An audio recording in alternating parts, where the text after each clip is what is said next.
Hello and welcome to Big Dumb Movie, where we discuss movies of the big dumb variety. I'm your host Corey, and I'm here with my co-hosts, Alan. Hello. Steve. Ahoy there, me mateys. Steve the Pirate from Dodgeball is with us today, apparently. That's right. Good God.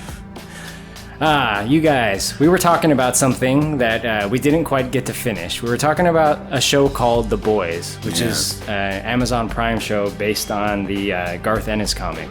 Yeah. Steve, I think you had something you wanted to ask or share on that. Well, okay, so Oh, by the way, spoilers for The Boys, because we're going to talk about this before we start talking about The Matrix for maybe about 3 minutes. Yeah, this is major spoiler. Like last episode, huge spoiler. So don't listen if you haven't watched or whatever. I came away with a few smaller questions, but this was the one big one. In the last episode, Butcher's got Homelander and what's her nuts, Elizabeth Shue's character, inside the house, and Elizabeth Shue's character's got the baby.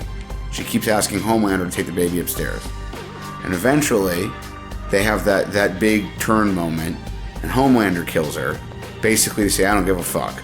Like, I found out some stuff, like, here, I'm going to do it on your behalf. You can't use this as leverage anymore. And then Butcher goes, well, then if that's where we're at, fuck it, and he blows the house up. And the next thing you know, Homelander has rescued him, and he's out on that lawn. I understand the show's supposed to end on a cliffhanger, but there was a baby in the house. Did he blow the baby up? Potentially, I think so. It could be revealed that he also saved the baby. He's like Superman. It's true. He's basically limitless as far as what could have happened in a microsecond. It's true. What do you think, Alan? You've seen The Boys, right?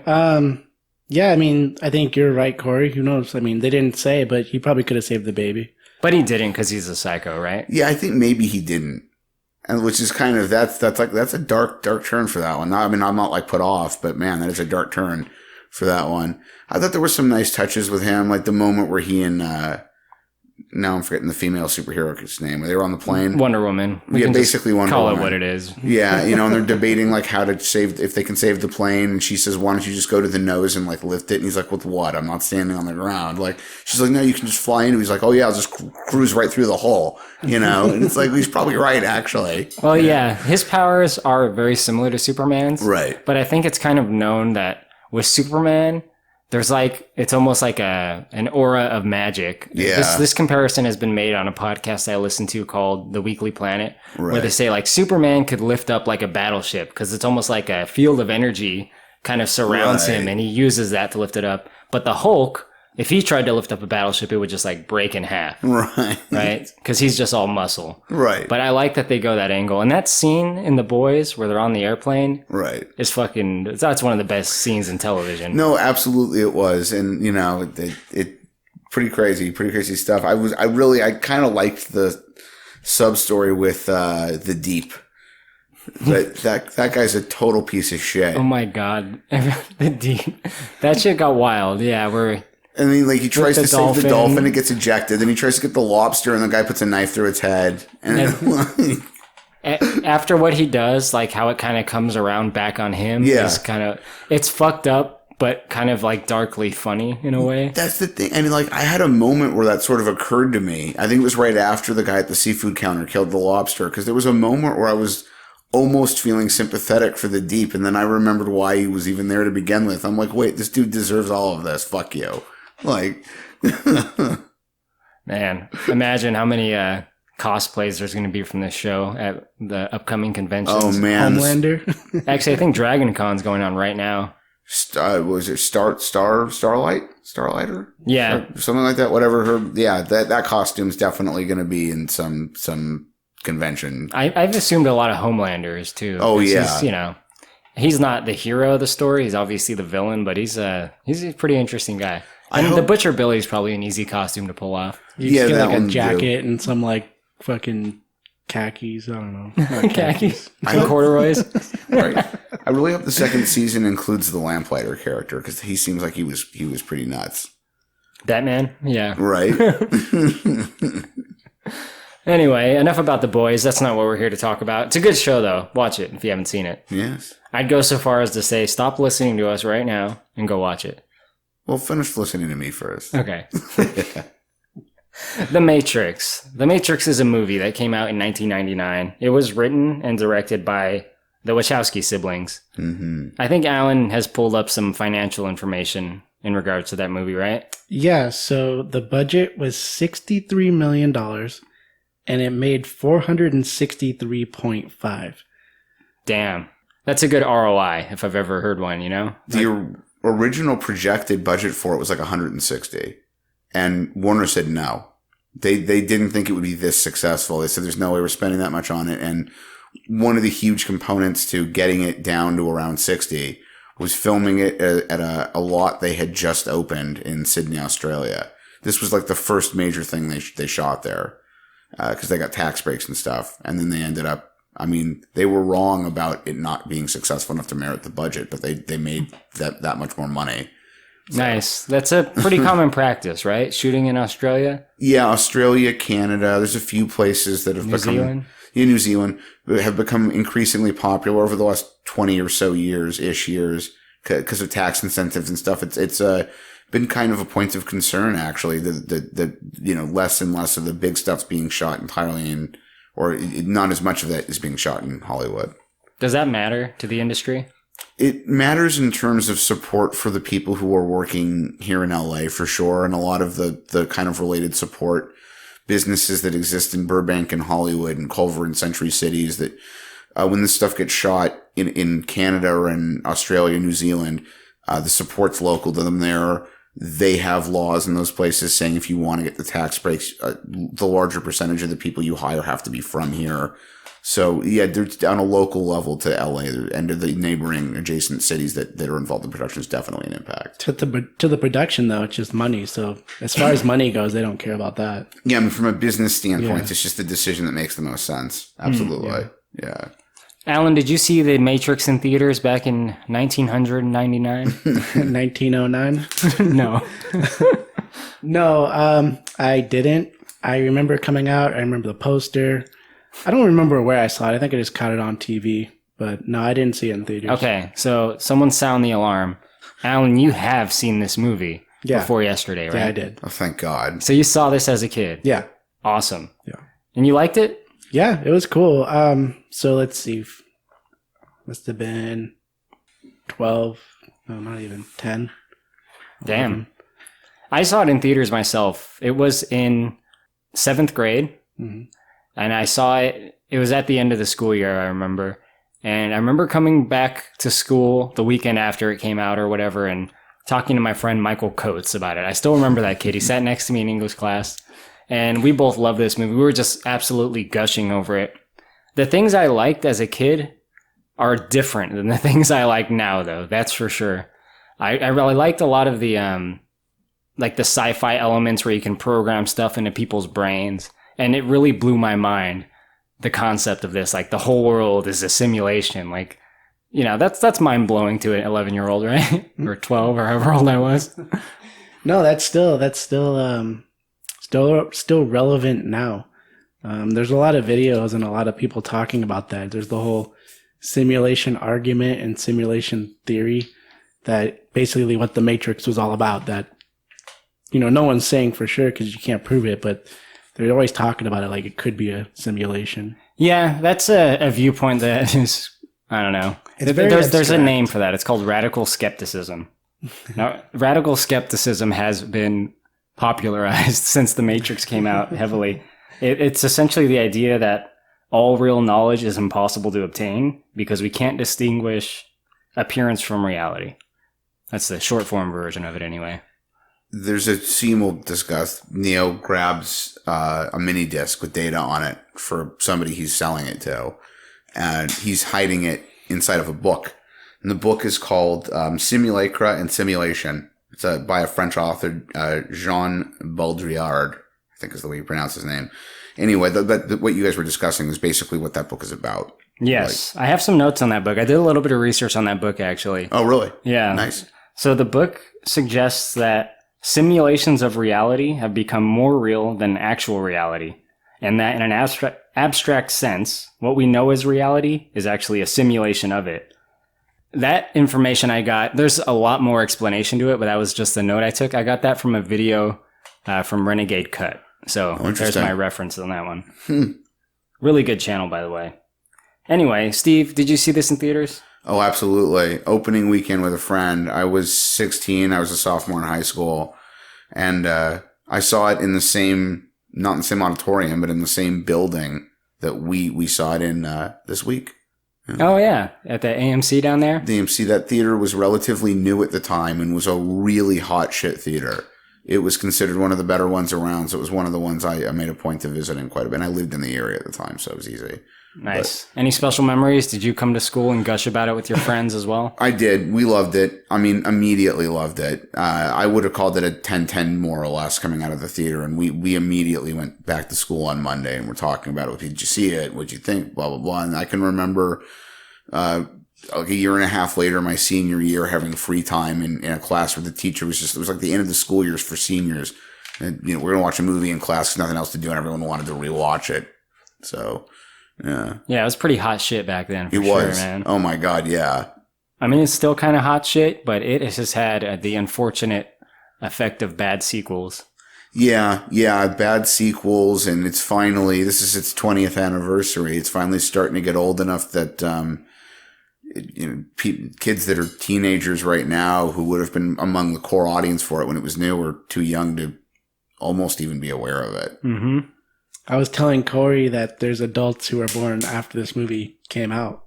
Yeah. People are adults now that were born after this movie was made. Right. Just crazy to think about. Yeah. I hate time. Yeah, so do I. If things could have pretty much stopped somewhere between 99 and 2001, I'd still be okay with it. Judgment Day could have happened. 1997. That would have been cool, right? Absolutely. So, do you know how this movie came to be, Steve? The Wachowskis spent like 5 years brewing on this concept before it ended up being made into a movie. And they were originally developing it as a concept for a comic. They were involved in the making of comics prior to working on this. And eventually it sort of just coalesced into something they were talking to Warner Brothers about and became a movie. It did go through some evolutions, though. The original concept was that the machines were using people's brains as a sort of interconnected neural net computer. That was going to be all for data processing. And the studio picked that out and several other details and said, no one's going to understand this. The producers at the studio were apparently calling it the script that nobody understands or something to that effect. And they made the Wachowskis change a ton of it, including turning people into batteries, because it was easier intellectually, they figured, for people to understand, but makes absolutely no sense scientifically. Like, people do not make good batteries. It makes no sense that the robots would be using us that way. That's really weird that you're telling me no one could understand this script. I mean, yeah, it's abstract, but like no one, right? Come on, really? Like no one can just kind of think outside the box a little bit, right? Even and then they thought that was easier to understand, right? I mean, and that's the thing. I don't think you really needed to get to the audience doesn't need deep understanding of how an interconnected neural computer would work. They just need to understand that people are being used as a computer. And you can basically say that in a movie. You can simplify it in a movie. Right. That's exactly what they do. Movie studios have very little faith in the audience, I think, it's true. Intellectually speaking. And you know what, to some degree it is defensible because test audiences fucking despised the original Blade Runner when they saw it. Even critics didn't originally like it very much. And then all of a sudden, 5, 6, 7, 8, 10 years after it came out, people started saying, wait, everyone was wrong about this movie. But they had the same problems with it. The people said they couldn't understand it. Studios said it was too complicated, blah, blah, blah. But yeah. The Wachowskis had only directed one movie before this. Yeah, It was a film called Bound, which Joe Pantoliano was also in. Yeah, and it came out in 96. I think it also had Jennifer Tilly. I'd never seen it, though.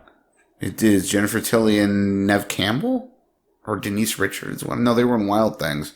I don't know, somebody like that. It had some 90s people. Right, yeah.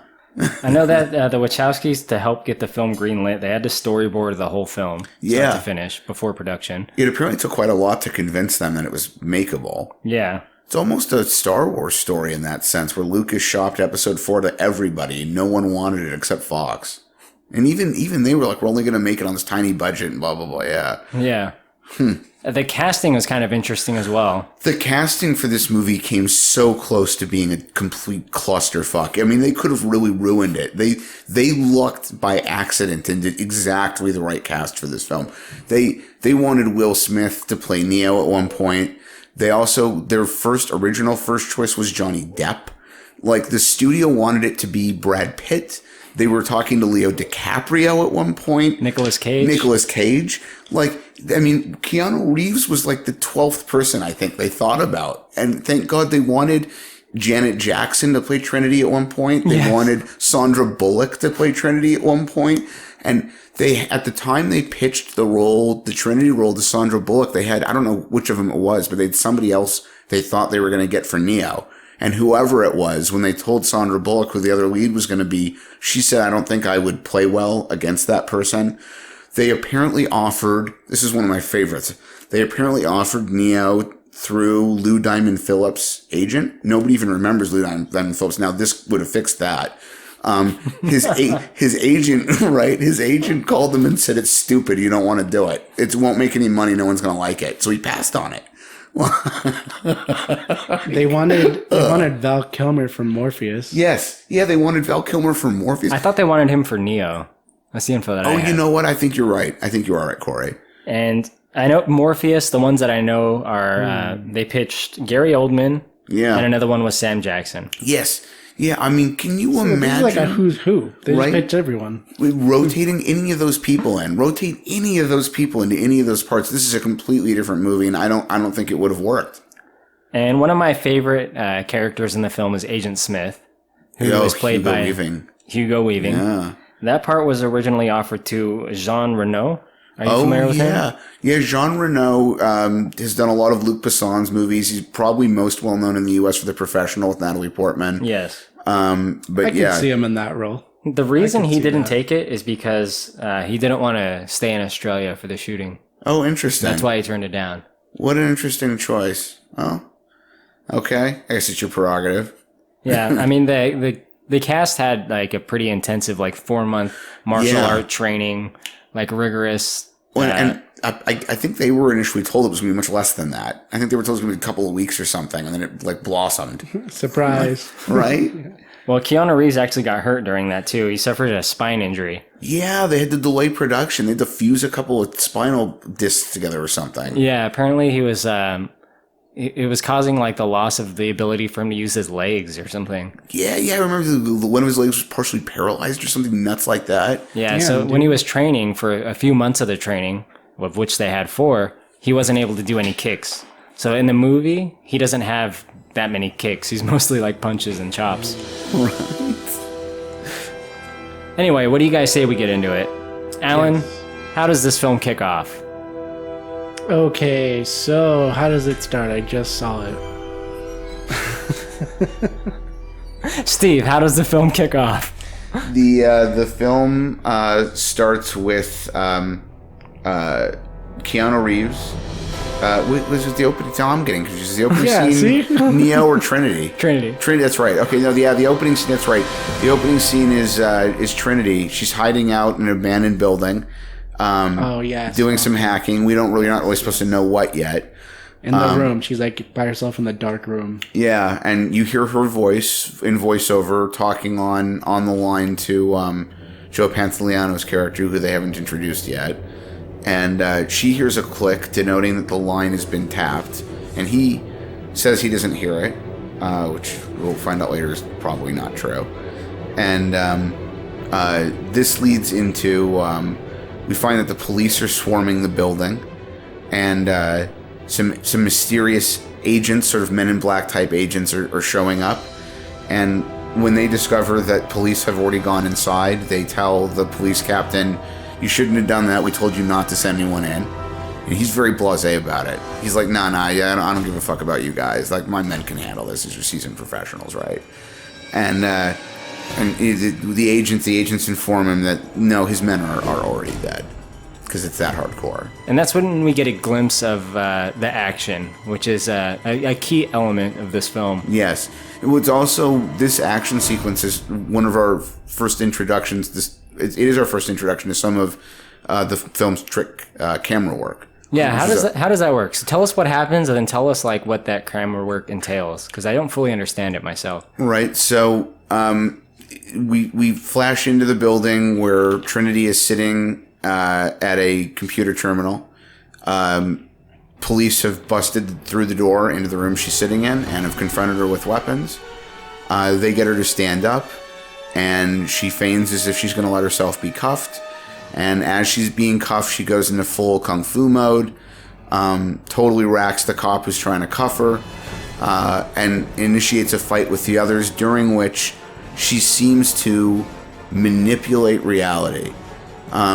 She jumps into the air and seems to be able to hang in the air for a moment before she kicks away one of these police officers. Yeah, like the crane kick, where she jumps, like she's like pretty high, and like Right. and she extends the kick like fully out right in front of him. But it does like that thing where it pauses and it like pans, where it like circles around her like body. And that's the key to this effect, right, Steve? It's that everything's moving in slow-mo, but the camera is moving fast. And that was the thing they created, I think, right? Yeah, well, and the ability to pan, that movement where they pan 180 degrees all the way around her was not a CG effect. That was actually done in camera. And it's also the same way they were able to achieve the bullet time effect with Neo on the roof, which we'll talk about later. There's some debate as to who exactly invented this trick, but the Wachowskis got a lot, and their cinematographers and camera crew got a lot of the credit for this. What they ended up doing was basically setting up a crescent-shaped metal rail system along which multiple cameras were affixed, and they were set up to run in a sequence. And as basically what happens is the cameras from one end of the crescent to the other each capture an image sequentially to one another, and that footage is then blended together in a way that gives you an almost 360 degree pan around the person you're looking at. It's almost as if the camera walked its way around that person, but it isn't one camera moving. It's kind of like your POV in the room being shifted for you. And it's kind of a neat effect to have pulled off. And it's interesting to be able to blend footage from multiple cameras like that. I feel like you almost have to see it. It's very hard to describe. It is. I mean, Steve did a good job there, but Yeah, you have to see it to know. I agree with that. It's a very unique look, at least Yeah. it was at the time, of the, I guess it's just like a dolly effect that occurs while everything is moving in slow motion. They experimented a lot prior to filming to figure out how they were going to make it work. Because in storyboard, they knew they wanted it. And dollies were one of the tests they tried. They tried dolly systems, different kinds on rails. They tried specialized gyro setups. A gyro setup allows a person to carry a camera on a vest that's attached to them without the wobble being noticeable, because the gyro eats up the wobbling. And yeah, they kind of landed on this rail system after a lot of that experimenting. Now, this effect here has been parodied so much. By 2002, 3 years later, more than 20 other films had already incorporated a knockoff version of the same effect. Yes. And it really saddens me Right. that the value of this has been decreased by parodies that were never funny. Yeah, it was such a big deal that there was one really famous magazine still around called Cinefex, which is just, they only publish a few issues a year, and the bulk of each one focuses on one movie. And they did an issue about The Matrix, and that camera setup was a huge part of what they discussed. Other magazines were talking about it. The web was still sort of a novelty, new thing at the time for a lot of people, and there's a lot of web discussion. And you're right, it kind of just got cheapened after the fact by all this other crap. Yeah. The scene with the bullets on the roof where he kind of ducks, that has to be the most Yeah. copied. The bullet time, Yeah, as the they bullet time, call that it, I was think. copied way more. Yeah. I mean, the other one was copied a lot too, but the bullet time was the big one. Absolutely. Sometimes in parody and sometimes in earnest. Mm-hmm. There's like Shrek is one of the ones that parodies. That's the one that comes to my mind most because my brother watched the shit out of that movie. Nick. Charlie's Angels Full Throttle also parodies that, but I don't think they're doing it in the comedy sense. Yeah. They just use that effect. Now, there was another movie that I saw in 2003. I saw in theaters. It was Bulletproof Monk. Oh my god, I'd Was forgotten that with about Chow that Yun movie. Fat? Yes. Yeah. They also do the bullet time effect. Obviously, Yeah. a couple years after this film. Or was that Jackie Chan? It was Chow Yun Fat. It wasn't Okay. Jackie Chan, bro. They tried to get Chow Yun Fat involved with What this was- movie, and he wasn't interested. I don't remember for what, but they did want him. Well, we got our whole Trinity fight scene. She's basically fighting these cops and then running from agents. It's clear that like agents are like superhuman. Yeah, and Trinity as well, it seems. You get the impression they're super, because they're able to again, kind of manipulate reality and jump between roofs that would be way too far Yeah, apart and for a normal She person to just make. took out like 4 cops like nothing. Right. Yeah. They all had like rifles and she just took them out. But she escapes to this ancient piece of technology called a phone booth. And she picks up a line and it seems like she gets killed, but obviously she's not. She gets sent back to where she came from. Oh, that's where when she finds the phone booth, one of the agents is in a truck and he's already racing to the phone booth because he sees her going for it. So they tell us, or you can see that the agents can like transfer people or just get to like far places. And that's a great tense action moment, especially the first time you see the film. Because if you don't know and you've never seen it, like like the first time for me was such a like what the fuck moment, like what just happened there? She's disappeared. You know, you've got it's starting to give you clues, these multiple clues that like some shit's up, something's weird, this is different. What's happening right now? The world also seems kind of unreal. Yes, I think the directors intentionally gave it this like green fluorescent tint that's a when you're in the Matrix. really strong eye. You're absolutely right. The Wachowskis chose to tint everything in the Matrix at least slightly green. Here's a special side note for me. When they released the film, the Laserdisc, they didn't alter the way they had done the green tinting for the theatrical releases. A few months later, when they did the masters for the DVDs, they added additional green. So the Laserdisc became an almost instant collectible. And for that reason and for others, even until today, people are willing to pay over $100 for it. Do you have it? I do. Nice. That was one of the reasons that attracted me to that. Nice. I have very few movies left in my collection that are available on newer formats, but that's one of them, and that's the reason why, because it was the only one of its era that presented the film the way it had really looked theatrically. And they really amped that effect up in the second and third ones. They made the Matrix stuff very, very green for the later films. Yeah. Yeah, I mean, it is it's an intense green for sure. As where the real world is more shaded in gray, I think. Right. And even here, I've been playing in the background on your TV. The Matrix stuff looks greener to me than it did in the theater 2 days ago. I don't know. Alan, why didn't you tell us about our lead? We meet Keanu Reeves next. Who is he and what is he about? Oh, he is a computer hacker. He works at a software company. When they show him, he's like his room or his apartment. It's like his computer setup, and there's like food, and it's like basically he lives at his computer. Yeah, absolutely. yeah. And this place is like, it's like a mess. It's it's very reminiscent of a film I watched a couple days ago again called Pi, where there's just like computer parts and keyboards and shit just like strewn around like everywhere. pizza boxes, soda cans and shit. Like, yeah, it's basically he just like lives there. Definitely not married, this guy. So And, what is Neo doing? He gets a knock on his door. Actually, no. Before he gets a knock on his door. his computer starts typing out a message to him.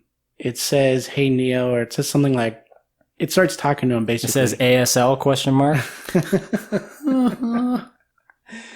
And he he's like in a kind of disbelief, like he's not sure what's going on, and he keeps trying to hit escape to like exit. There's not even like a program running, it's just like text on his screen, but hitting escape and delete or whatever doesn't seem to do anything. But then the message says "knock knock Neo," and he actually gets a knock on his door. Yeah, and the people that knock on his door, they're like these like goth industrial rock people in their 20s that are there to buy something. Steve, what happens here?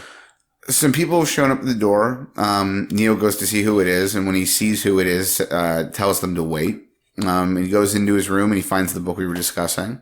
When he opens it up, it's been hollowed out, but not to hold a gun or a flask, but rather to hold some mini discs that have data we're not ever told about. That's that book, Simulacra and Simulation. Yes. Now, also, as a side note, the actors were required to read this book before they got the script. Yeah, I guess they had to read a bunch of stuff like it as well, additional stuff too, just to familiarize themselves with what this was conceptually. Yeah, absolutely. Yeah. What do you guys think he's given to these people on the disc?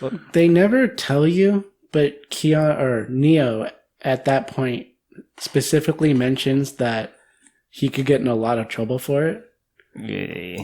I don't like what this is implying. Well, so I think there's multiple ways you go with it, but illicit sexual stuff is potentially one of them. I think. Wait, really? I thought it was like hacking software. Well, but see, I think that's the other alternative because probably cynicism as I've gotten older, but my initial assumption for a long time when I was younger was that it was malware of some kind, a virus, or hacking utilities, bots. Could be like something. Credit card numbers. Like he could be selling like fucking stolen information. Yeah, the kind of shit you get on the dark web now, Fucking social security numbers or something. Yeah, but that's kind of the open-endedness of it. Yeah. He's potentially a bad dude, right? Yeah. Well, whatever he's selling is like not it's illegal. Yeah. Obviously whatever it is bad. And potentially quite immoral. Right. Yeah, absolutely. They'll never tell you though. I think you don't know much about his real character. But I feel like that worked because basically all you're supposed to know is like, yeah, he's into computers and like he's selling some shady stuff. Yeah. Because it basically it does what it needs to do. It establishes he's into computers, he's into some like weird stuff, and like he's like a hacker. He's a computer person. Yeah. And they offer to take him to this like goth nightclub that they're going to, and he agrees because the message on the computer said to follow the white rabbit, and he notices the white rabbit tattoo on one of the women in the group. So he goes there and he gets to meet Trinity for the first time. What do you guys think of the meeting with Trinity? That's one of my favorite scenes in the whole movie, to be honest. Why is that? I think that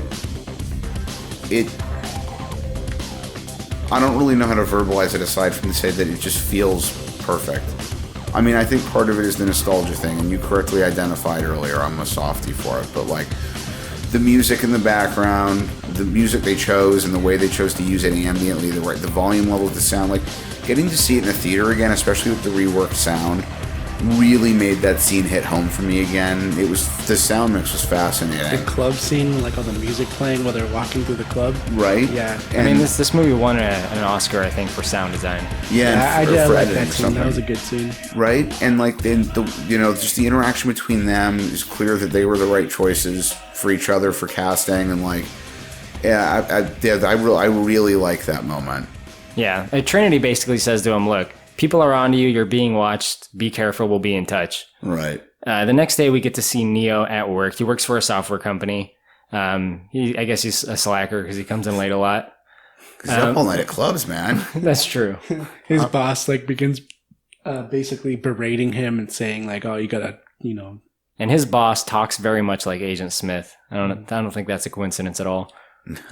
But anyway, so while he's at work, he gets a delivery. It's a cell phone, right?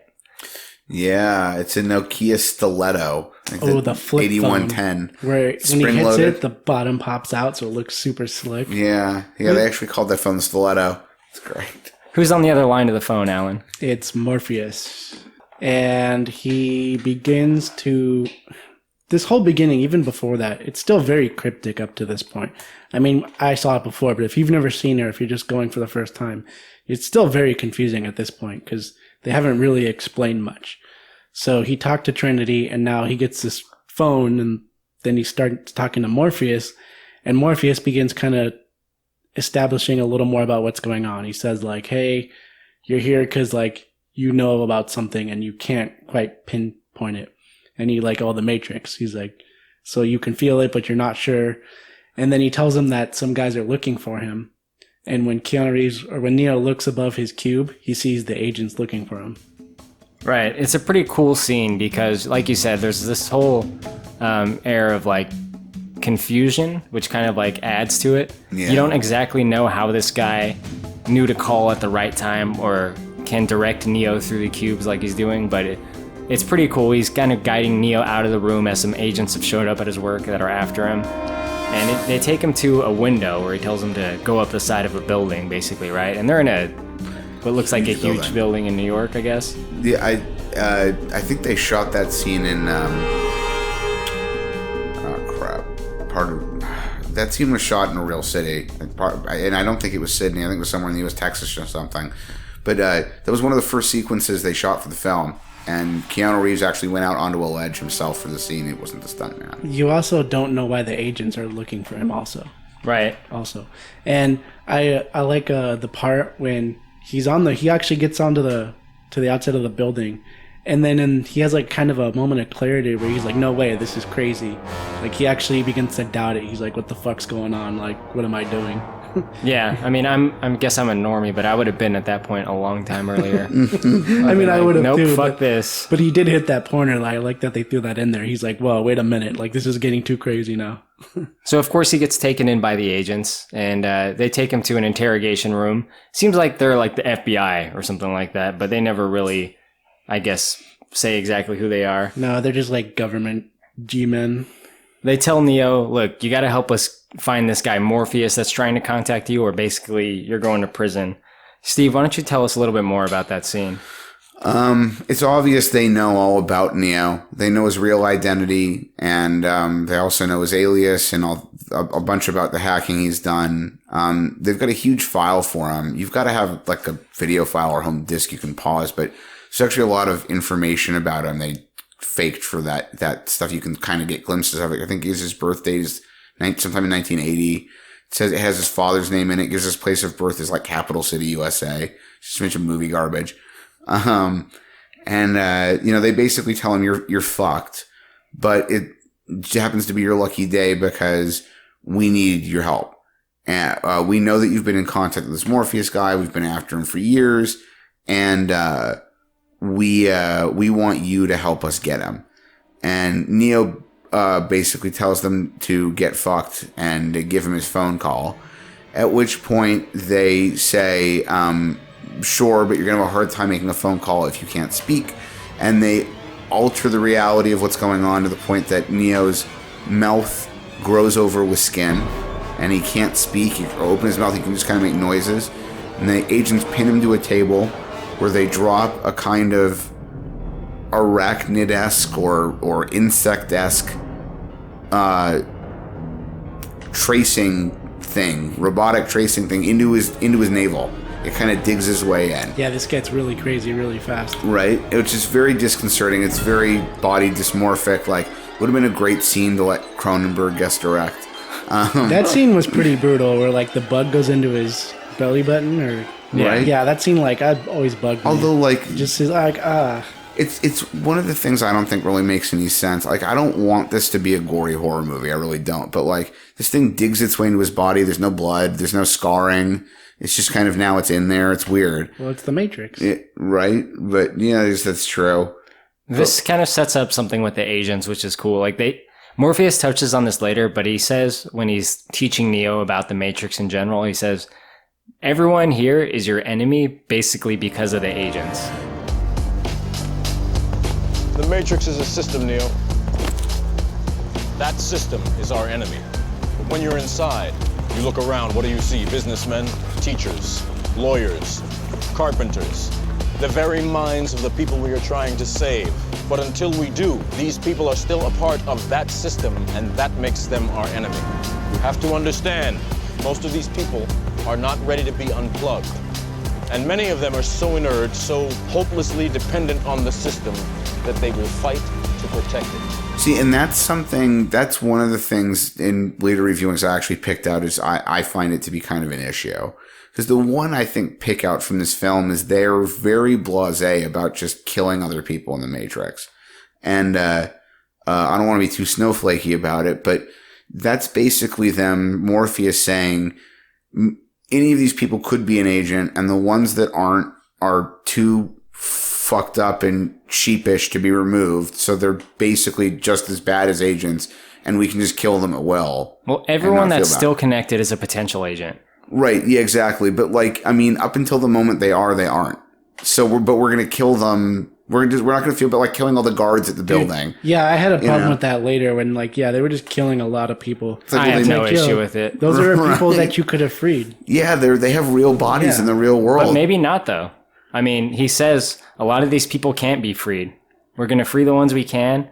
And he really instills this rule at some Why does point. Morpheus get to choose? He's basically like playing God. Because I feel like what he's saying isn't. I don't think he's saying these people physically can't be freed. I think what he's saying is I don't think they're capable of it psychologically. So I've decided that they're why just does not he going get to to choose? like. Who the fuck is Morpheus? Well, I Right. think he explains that he's seen it before. He's like, after a certain age, people will not accept the reality they've been in for too long. It's and true. They're a bunch of sheeple.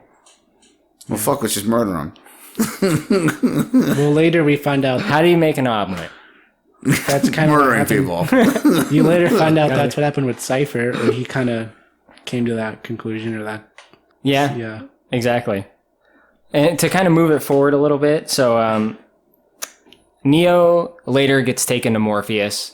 I guess shortly after getting that bug thing removed. It's like it's out as soon as it's in, right? They put it in his stomach and his belly button, and then Trinity finds him, and they just suck the fucker right They out. vacuum it out somehow. Yeah. Some weird ass like tube sci-fi gun. Some like low tech Johnny Mnemonic style, like fucking iced tea ass fucking machine.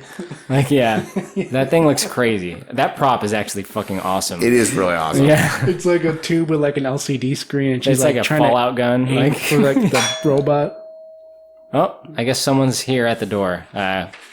We'll be right back with you, folks.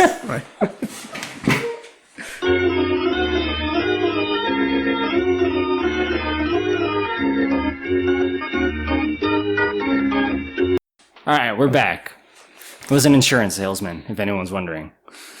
All right, so Neo gets taken to Morpheus. This is where we get one of our first big revelations in the film. I'm pretty sure you can see a really huge piece of the set lighting in Morpheus's glasses like several times during this conversation. Really? Yeah, it's a weird. The one reflection in his glasses, in particular, when he holds his head at certain angles, it looks like a 6-pot floor standing lighting unit or light. Yeah, it's just I don't know. Maybe there's something about it I'm missing, but it looks to me an awful like a reflection of like stuff you weren't supposed to say. Speaking of Morpheus glasses, how do they work, man? Yeah, They got no things that go over your ears. right. They had some famous hoity glasses designer do all the glasses for all the characters in the movie. I see. Yeah. This is a very good scene. This is an important scene because this is where we get the meme online where it's Morpheus and it says, "What if I told you?" Yeah. And this is that scene. And he doesn't actually say that. He doesn't say, "What if I told you" here. But Fucking memes got it wrong, yeah, man. I saw one where it was that meme and it's like, "What if I told you?" That he doesn't say, "What if I told you?" Yeah. Like, that this scene is incorrect. Which is true. Yeah, that's fucked up, actually. But this is the scene where like he has the glasses and this is like classic Morpheus. Alan, what is the Matrix? It's a computer program. So it's basically just a simulation where it's meant to simulate all the senses that you think you see, you hear, you touch, taste. It simulates everything. So as Morpheus at one point puts it, it's a prison that you can't sense. You got it right on the money. So he explains that this whole thing's a simulation. And I guess Neo and maybe the others that have been freed have had this like kind of sense of something being off their whole life in regards to their reality. Mm-hmm. That's probably why one of the reasons that Morpheus chooses the people he chooses, right? I mean, that's implied here. Wouldn't you say, Steve? Oh, absolutely. Yeah. But even that, like, they only barely get a sense, and that's all you can really get. And even then, they're not sure. Until, I guess, he's set free. Yeah. Right? So he has the pills, and he tells them, which one's the good one? The red one. Well, it depends on what you mean by good, I guess. The red shit. one. Which one's the one where you get the rest of the movie? You're right. Yeah, the red one's the one that takes you out of the Matrix and lets you be in the real world, and the blue one keeps you the way things are, and you forget that you ever had this meeting in the first place. And the Wachowskis both said that they would have taken the blue pill in interviews. I mean, you It's a got it, tough right? choice. Right? Do you want to live a life of misery, or do you just want to like live a normal life? I mean, if reality is that, I'm not really sure I want reality. Here we go back to Cypher. This is going to all roll back to Cypher. Would you have chosen the red pill and then become Cypher, Alan? Well, I mean, Morpheus, I can see that probably. Morpheus even says himself when Neo's and him are having the conversation about what's real. You know, Morpheus asks, "Is this real?" And Morpheus's response is basically, "What constitutes real? Like if it's what your brain perceives as touch and smell and taste, then this is as real as anything else." So, And Morpheus makes it a point that if he takes the red pill, that you can't go back. So this is like this is a crossroads or an important juncture here. It's also bullshit, though. Clearly, it's possible to put people back. It's just they can't do it. The same thing. I thought this because, if it's really that bad, why don't they just go park somewhere and then just go back into the Matrix? They can go back. Yeah, they don't even. You're right. They don't even need to be put back in the pods. They could just park the ship somewhere and plug themselves in. Yeah, that's what I thought. Yeah, and then just live out whatever the hell you want to do. Agents is basically, they're trying to kill anyone that's been disconnected. True. So, you can't Zion. go back. There's that, right? Well, unless you're Joe Pantaleone, you make a deal with them. Because if they go back and they live normally, then the agents wouldn't know. I think they have some sense of their presence because they can always track them down. I don't know if that's always Cypher betraying them in all cases or not. They're a little vague about that, but you're right. Agent Smith at the beginning when they're tracking Trinity talks, and in a couple of other comments as well, talks about how it's difficult, but they have been able to sort of trace their activity through the Matrix. Yeah. So obviously Neo takes the red pill. He gets it seems like he's kind of sucked down a hole, but that's his reality, I guess, disappearing going on. Yeah. He wakes up in a pod where he's got all these tubes hooked up to him. He's in this goo. Maybe Steve can articulate this scenario a little bit better than me. He's basically in amniotic fluid inside of what is more or less an artificial womb. And it's got, tubes connected to it. Probably, take waste material out, pump fresh fluid in. They've got a feeding tube / breathing tube inserted down their throat that they're fed with. Multiple things embedded in their arms, probably to monitor, life systems, heart rate, blood pressure, etc. Always seemed to me that they probably had more plugs in them than the robots would really require. But whatever, it's nice for the effect. So he wakes up in that tube and he ends up getting noticed by a robot, which subsequently initiates a process that sort of flushes Neo out of the system into a sort of cesspool. But this was the last sequence they shot for the film because he needed to shave his head. Yeah, and his eyebrows. And his eyebrows. And he lost 15 pounds to shoot the sequence. Yeah, he's completely hairless and pale white. Yeah. So he's not... He's kind of a freakishly looking human. Now, Alan, I think you had some concerns about why this robot let him free. Yeah, I did. I mean, even seeing it, let's say you saw it for the first time. I saw it before, but let's say you saw it for the first time. Like Steve said, when the robot notices that he's waking up and it's not normal, the robot comes and grabs him and starts choking him because it's hey, what's going on? And then for some inexplicable reason, it just drops him down the tube, like Steve said. Yeah, I mean... wouldn't have just put him back or killed him, or you why did it let him go? A theory, Corey, that might make sense to me, but it always seems strange to me as well. Why flush him like that? Why not make sure he's dead? Why not kill him? I mean, and also if they make a point specifically of saying that dead bodies are liquefied and the nutrients in the liquid are pumped back into other people's chambers, so wouldn't you just drop him into wherever the dead bodies go? Yeah, so my whole thought was that it was Morpheus and their crew that orchestrated that particular robot. They hacked that one, or that one's not AI, or something like that to let him free, and that's how they get people out of there. But, I'm willing to accept that, but the robot seems awfully aggressive with him. If it's it chokes him, it grabs him by the skull, sort of gives him a fuck you examination, then it flushes him. It's really? Is that the way they set it up to work? They were out of gentle robots. How about just the one that doesn't try to turn my head into a scrambled egg?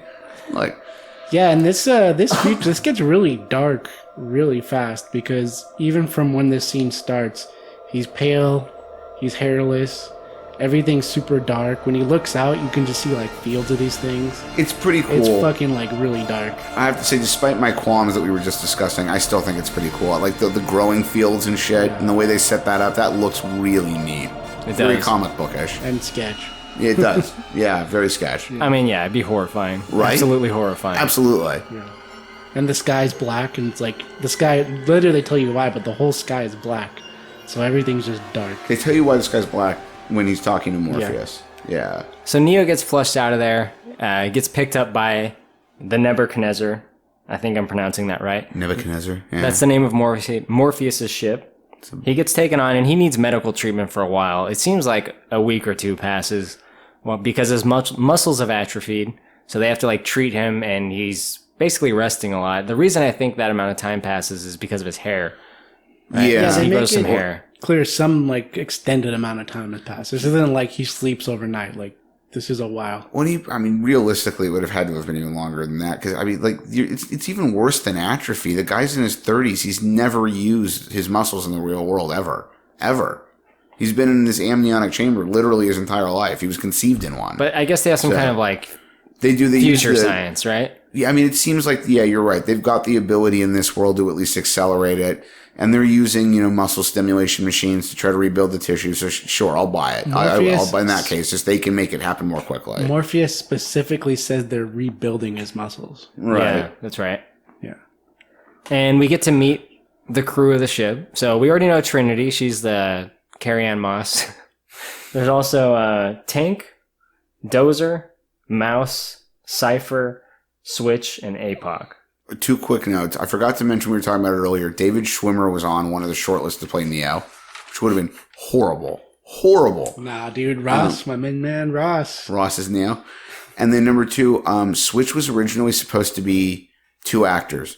They were going to have the character be a man in the real world and a woman inside the Matrix. And when they cast, what's her name? His name is escaping me now, who actually played the character in the movie, they actually initially only cast her to play the female half of the role. And then the studio, I think, forced them to rewrite it, and she ended up just being the character. So it was going to be like a Switch. Yeah, exactly. That's why the name got kept, but the Switch got written out. What do you guys think of Mouse? He's the Jesse from the first Fast and the Furious of this film. He's not that guy, that actor, but yeah. I know, he's not. Yeah. You're right. That's what I mean. He's not that actor. He's just the equivalent character. Do you guys didn't recognize him from anything? Yeah, I do recognize his face, and I can never remember what else he's been in. You want me to give you a hint? Yeah, what else is... You want to buy some death sticks? You don't want to sell me death sticks. I don't want to sell you death sticks. You want to go home and rethink your life. I want to go home and rethink my life. Oh, is it that dude? Yeah, he's the Death Sticks guy in Attack of the Clones. Oh. The actor's name is, or the character name in Attack of the Clones that sells Death Sticks is Ellen Sleaze-Bagano. I'm probably pronouncing that wrong. It's really long. But yeah, he's the Death Sticks guy, which I think is awesome. Cypher is played by, what's his name again? Joe Pantoliano. Yeah. Joe Pantoliano. You know, he's fresh off Baby's Day Out, so he's a big name actor at this point. He was also in Memento. Yeah, but come on, Baby's Day Out, bro. With Vern Is that in the Troyer. hat? Vern Troyer. Vern Troyer played the baby for all the stunt scenes. Oh my god. Yeah. Wait, really? It was his first part in a real movie, I swear to No God. shit. Yeah, that was Vern Troyer. Wow. He was the baby's body double. Wow. Oh man, why didn't you tell me that earlier in my life? Random I love as that fuck. fact. Okay, so yeah, where are we? They're meeting the crew. Yeah, all right. So Or Tank and he already Dozer, met the right? crew. So Tank is the guy that he doesn't have any physical like ports because him and his brother were actually born in the real world, not in the Matrix, right? In Zion, yeah. In Zion, which is, they say, the last human city, which is a key component of the plot because the agents are after Zion. They're trying to get there, shut it down, kill all the humans, whatever the fuck, right? They're trying to get the codes to the mainframe so they can basically kill everyone or get rid of them. Yeah, I don't think they can hook those people up to the Matrix, right? I mean, No. maybe they They might. drill some holes in them. Yeah, Whatever I they guess you wanna can do is install the bad. plugs, but yeah. The end game is whatever they want is bad. They don't want to let them live. That's what they're trying to do. So Tank is the operator guy. He does all the whatever control panel shit. He's like hooking people up, installing software into people's brains. His brother Dozer, though, this guy is fucking jacked. Did that strike you guys as odd? Well, in yeah, this that's world why where it's all they Tank eat and is porridge. Dozer. Yeah, but what is he doing? Hitting the gym between fucking running from agents? Like, how is this guy so big? He is fucking huge. He's eating a bunch of gruel. I mean, Tank is pretty buff too, but Dozer is fucking insane. Yeah, man. Drinking It's those, like Zangief big. fucking protein. This doesn't shakes. bother you guys? No, it is a little I weird mean, that he's I so guess jacked. when you put it like that, yeah, where the fuck is he getting all the food Although, from? I mean, But- at that rate, I got my own, but like Fishburne's got kind of a belly in the movie. How's he gotten so fat eating nothing but porridge? Dude, he's eating all the porridge, bro. Right? maybe Dozer they exchanged. Right? Like, mine did not come from porridge. So basically, when Neo is introduced to the crew, Morpheus takes him and they plug him into their software, and he explains what happened, right? So this is where we get some heavy exposition about the world and the state of things. He says in the early 21st century, mankind created AI. At some point, it basically broke into war between humans and the AI robots. It's something they expand a lot more on in the Animatrix. Have you seen that? Yeah, the Animatrix is crazy. Okay, Yeah. give us some more rich backstory, if you please. The Animatrix is a series of shorts animated in various ways that not only tell a lot of the pre-original Matrix backstory, but also, along with some other media like a video game, plug in a lot of the gaps between the first and second films. And one of the big flaws with the second film is if you had to watch the entirety of the Animatrix and then play the video game in order to understand some of what they were referencing in the second film, which was bullshit. But the Animatrix itself was cool, and one of the first animated sequences on the disc is a long backstory about the invention of robots in a period of peace where the robots were there to help people, and then they eventually, same old story, really. They eventually get sentient. The more sentient they become, the more autonomy they want. People still think of them as slaves. It eventually turns into a war, and the robots are building more of themselves. And there is one bit they allude that Lawrence Fishburne's character talks about in this film, Morpheus talks about, where the robots are mostly solar powered, so the humans find a way to scorch the sky so the sun won't shine through, thinking it'll shut all the robots down. And all of this is very graphic and vivid too, especially when they show it gets really dark, just like the movie. And the Animatrix, they show the machines fighting and people are getting straight up slaughtered, and it's very gory and just dark. The first big box set they released of this on DVD of the trilogy that included the Animatrix discs was actually a really nice set, despite the fact the second two films are not very good. It shows them with a bunch of bombers, basically just dropping smoke bombs and just blacking out the sky, which is what Morpheus says. But they do it with a bunch of jets, and they just blanket the sky. So I guess the idea, and Morpheus touches on this in one or two lines, is that, the robots were mostly solar powered. They thought blacking out the sky would cut off their primary power source, but they survived long enough to find out that they can use humans as their primary power source. And Bullshit. This is where the Matrix comes from. The human body generates more bioelectricity than a 120-volt battery and over 25,000 BTUs of body heat. Combined with a form of fusion, the machines had found all the energy they would ever need. You're just scared, Steve. I'm going to add a little side story here real quick. There was a movie, I think it's called Dreamcatcher. It was based on a Stephen King story. Oh yeah, I've seen it. My personal opinion, it's awful. It sucks. Yeah, it's really bad. When it came out, it got a huge amount of press, at least in certain communities, because one of the biggest animated sequences that they'd created for the Animatrix, which was all done in a sort of CG, was being run ahead of the film. And is the only instance that I'm aware of any part of the Animatrix being run theatrically. And people were buying out tickets to almost every showing of Dreamcatcher just to be able to see this sequence. And after a day or so of it, theaters, I went back to the same AMC we were at on Friday night. Same friend I saw The Matrix with there. We went, the plan is buy tickets, sit in the theater long enough to see this sequence, and then leave. Wow. And they actually had notes up at the ticket takers window saying, if you buy tickets to a showing of Dreamcatcher, there are no refunds, because they knew people were doing this. So we bought the tickets anyway. And my buddy and I say, all right, you know what? We kind of like Stephen King stuff. Let's stay. We'll see if we like the movie. Maybe it's worth buying a ticket for anyway. 10 minutes into the movie, the both of us look at each other and go, I want to leave. I think you got to give a movie more than 10 minutes. I think you're probably right, but I ended up watching it on HBO like a year later and decided I was right. You were. Right.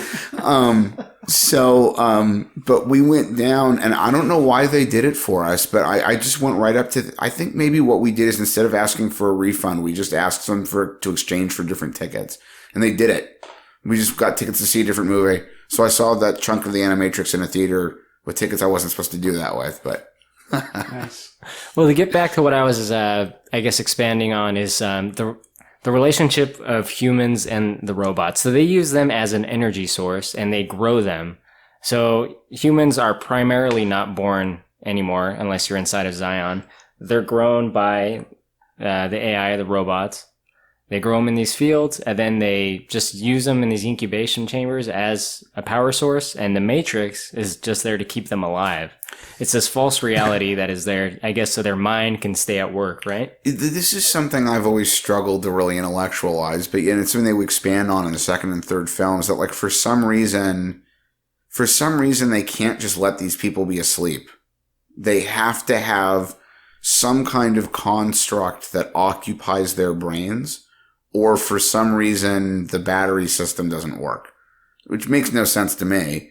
But, I mean, because people sleep, your body still creates heat and shit while you're sleeping. Yeah, but you can't sleep forever. Then you're just dead. Well, but they have ways to keep you, there's medical ways to keep you asleep indefinitely. My father. Like in a coma? Yeah, absolutely. My father was kept in a medically induced coma for almost 2 weeks after his heart attack. It's not necessary. They can just pump a chemical into you that keeps you under. Can you put you under for 80 years, though? I mean, I guess with future technology. Well, A, future technology. B, my understanding, and I'm hardly an expert, my understanding is the only reason they don't do it for longer than a few weeks at a time usually is because it's potentially damaging to your system. But if you've got these things don't care. Yeah, that's exactly. That's the thing. If you're keeping people as battery packs, they don't give a shit about the damage they're doing, then sure, why not? Just keep pumping them full of this shit. So you're basically saying the Matrix is like unnecessary. Well, maybe, look, there might be someone out there who can comment or tell me, explain it to me. Maybe there's something there I just don't get that they're trying to explain. To me, it seems like the whole concept is unnecessary. Yeah. Like, you can keep people asleep through medical means. Your brain dreams and does stuff on its own. You don't need to be plugged into a computer to dream. It sounds way worse and way dark, but like, what if they were just awake? Like, as long as they're alive, they could just keep him trapped. It's true. I think the only argument there is asleep. They're totally docile. No one will ever make any trouble. Yeah. So it just introduces a little bit more struggle. If you just like lock them down, like just I don't know. Yeah, but why bother if you can just keep them all sleeping? So they make the Matrix, yeah. Right, but I mean, the Matrix part just seems like I don't really get it. What's the point? What is the necessity to keep their brains working? And then another one they expand on. Agent Smith tells Neo at one point in this one, they talk about it more later in the sequels, that the original Matrix was like a utopia. It's like Eden. But for some reason, people's brains couldn't handle it. It was too nice. Did you know that the first Matrix was designed to be a perfect human world where none suffered, where everyone would be happy? It was a disaster. No one would accept the program. Entire crops were lost. Some believed that we lacked the programming language to describe your perfect world, but I believe that as a species, human beings define their reality through misery and suffering. So the perfect world was a dream that your primitive cerebrum kept trying to wake up from. Well, your brain controls your whole body, basically, so your body will just shut down or you'll, like, die. They need to keep your brain, like, functioning. Nah, dude, breathing and shit is autonomous. You don't think about doing it. Your brain just does it. That's true. I have a question for you about Agent Smith. You just talked about him, so I don't think we covered this, actually. And I still don't fully understand. Agent Smith, right? So the agents and Agent Smith are intelligent software. Yeah. Am I right about that? Yeah. So it's just software that's in the Matrix. Yeah, they're artificially they're the intelligent. robots. They're basically the machines in the Matrix. Yeah, they're extensions of the program that controls the entire thing. But another thing they expand upon, to your point, in the sequels is that there are also like rogue sentient programs, like the Keymaker and the French dude in the second one. He's a rogue program that's been around since the original Matrix. Okay. Yeah. Gotcha. All right. Now, back in the story. Neo is introduced to all this information, and he has a really hard time digesting it, as anyone would. I don't know if I would ever come around like he did. In fact, I would probably just have like gone crazy or something. They would have had to lock me away or kill me. Right. You can make a point that the whole movie is based around that. The whole movie is him coming to terms with this. Yeah, and accepting that he's Jesus. Yeah, a lot of it is, for sure. Morpheus, this is where he drops the bomb on him. Even in addition to all that, he says, look, the reason I brought you back is because you are the one. And what is the one, Steve? Neo. What is it, though? Jet Li. He defines it specifically. It's a Jet Li movie, right? It's true. And Neo is an anagram of one. But no, he's basically... They explain that there was somebody in the Matrix early on who, through unexplained means, sort of just figured out intuitively how to manipulate the world of the Matrix. And got to the point, much like the actual Jesus might be able to, or God, he was just manipulating the Matrix around him at will. Right. And that's what they say. They say that he could change things. And that's Right. an important thing, I think, in this movie. Yeah. It's only said, I think, 1 or 2 times, but they say the one had the ability to change things, and he started freeing people. Right. And he was the first one to free anybody. And they basically believe that that Neo is a reincarnation of him, kind of like Buddhists do with the Dalai Lama. And that Yeah. Neo is supposed to save everyone in the end. Right. I guess I should specify Tibetan Buddhists. So 'cause it's he's not for the everybody one. with stealth, He's yeah. going to save everyone. And throughout the whole movie, right here, they make it a point like Morpheus believes this like completely. Like, Morpheus never doubts that this is the case. Right. He's the good apostle. Yeah. Now, Neo starts training. What is the training that he goes under, Alan? The training is basically uploading everything into your brain, so you know kung fu. I know kung fu.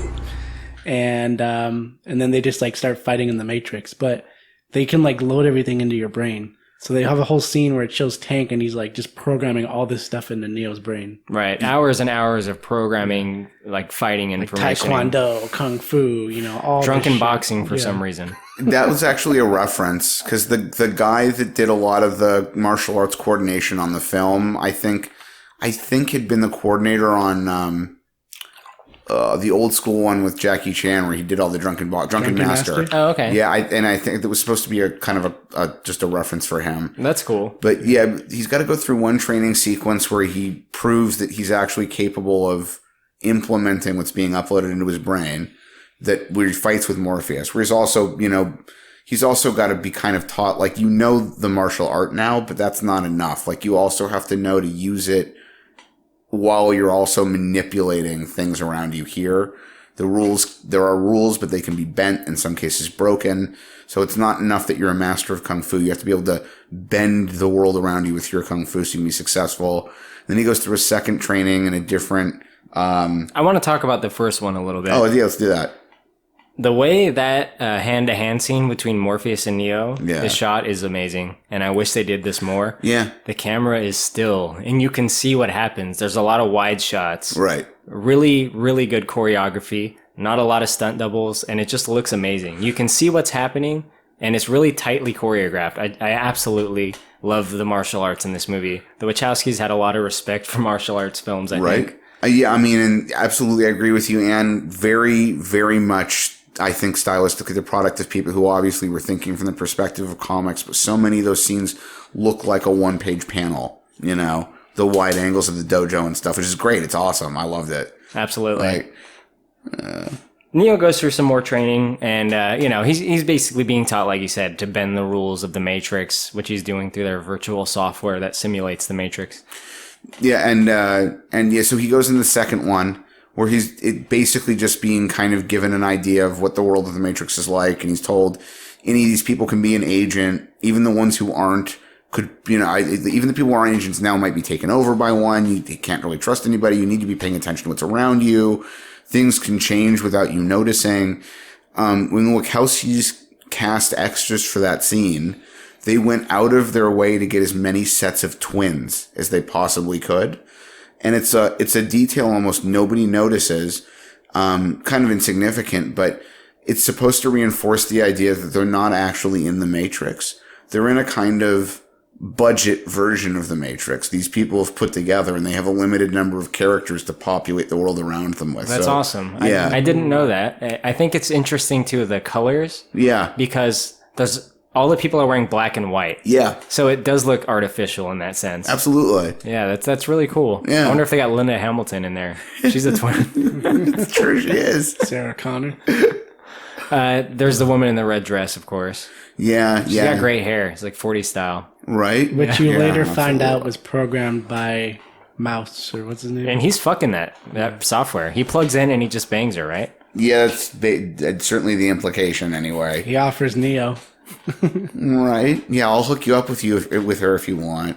Do you think if Trinity wasn't in the room, he would have said yeah? Possibly. Let's talk about Neo and This Trinity, movie right? Takes a whole another turn. The Trinity. She's the third piece in the Trinity, Neo, Morpheus, and Trinity herself. Yes, there's that. Right. But I meant like their relationship and their chemistry. Oh, it's awkward at A lot first. of right? A lot of it is built on them supposed to be a couple, it's like a revelation in the end, right? It's like it's been prophesized that they will be together. She brings him back to life somehow. Right. Yeah. Either that or he comes back on his own. But go ahead, Steve. The movie's 2.5 hours long, and that part of the arc still feels a little overcompressed to me. I don't know, it doesn't feel like it happens organically. Right.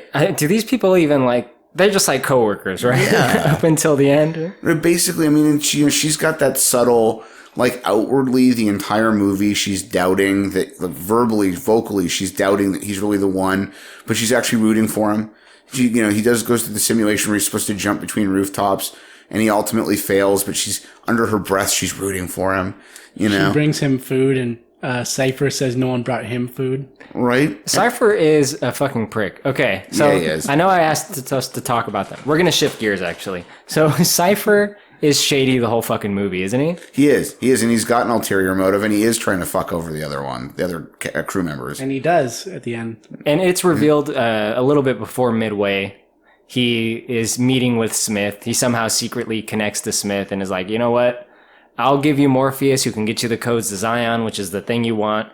Just take me back, plug me back in, wipe my memory, and just make me famous, and I'll be cool. Yeah, I want to be rich and famous, and we'll be good. Yeah, I really He says he wants to be an actor, which I think is funny. I was like, bro, you are an actor. You're acting right now. I really like this. I really like this scene because this is important because it's kind of what we were talking about. Yeah. He comes to the point where he's like, yeah, if I can't tell, he's like, just put me back in because the real world sucks.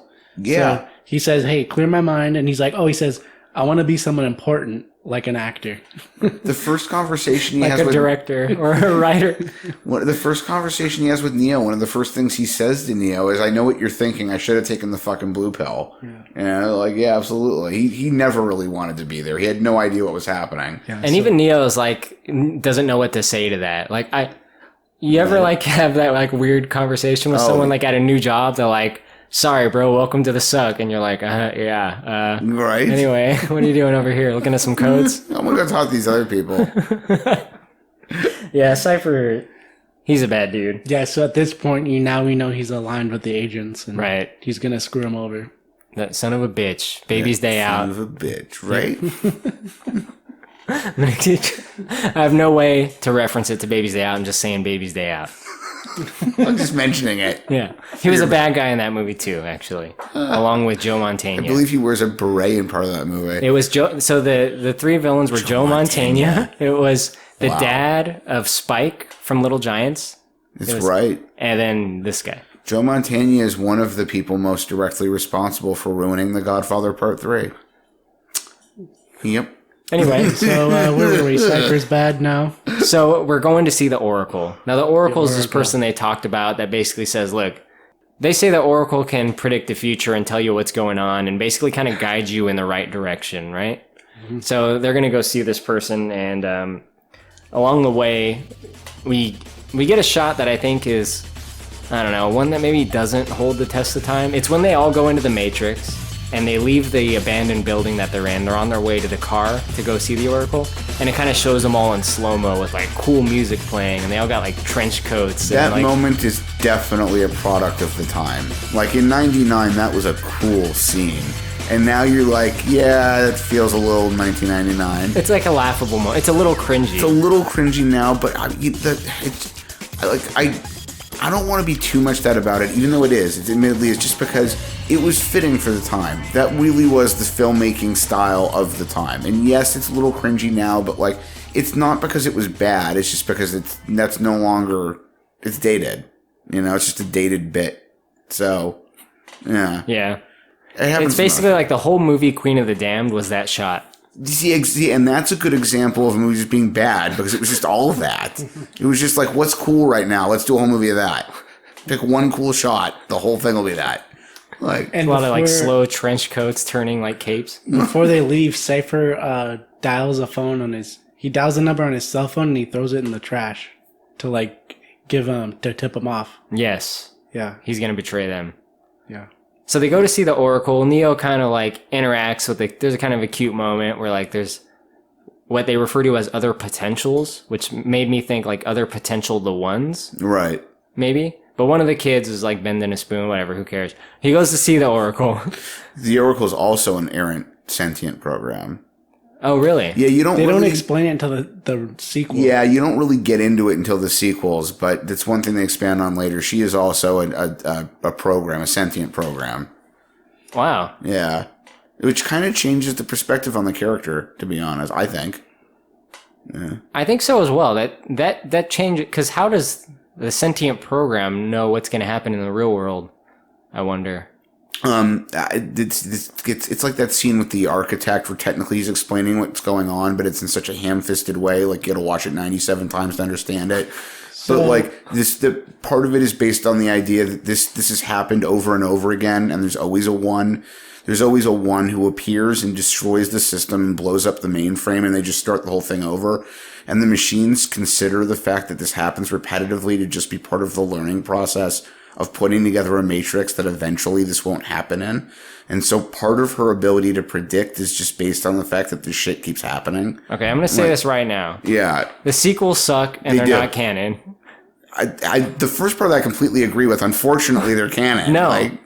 Right. So, okay. The architect revealed the Oracle to be, quote, a program designed to investigate the human psyche, thus allowing the Matrix to become more accustomed for the majority of the human population to accept.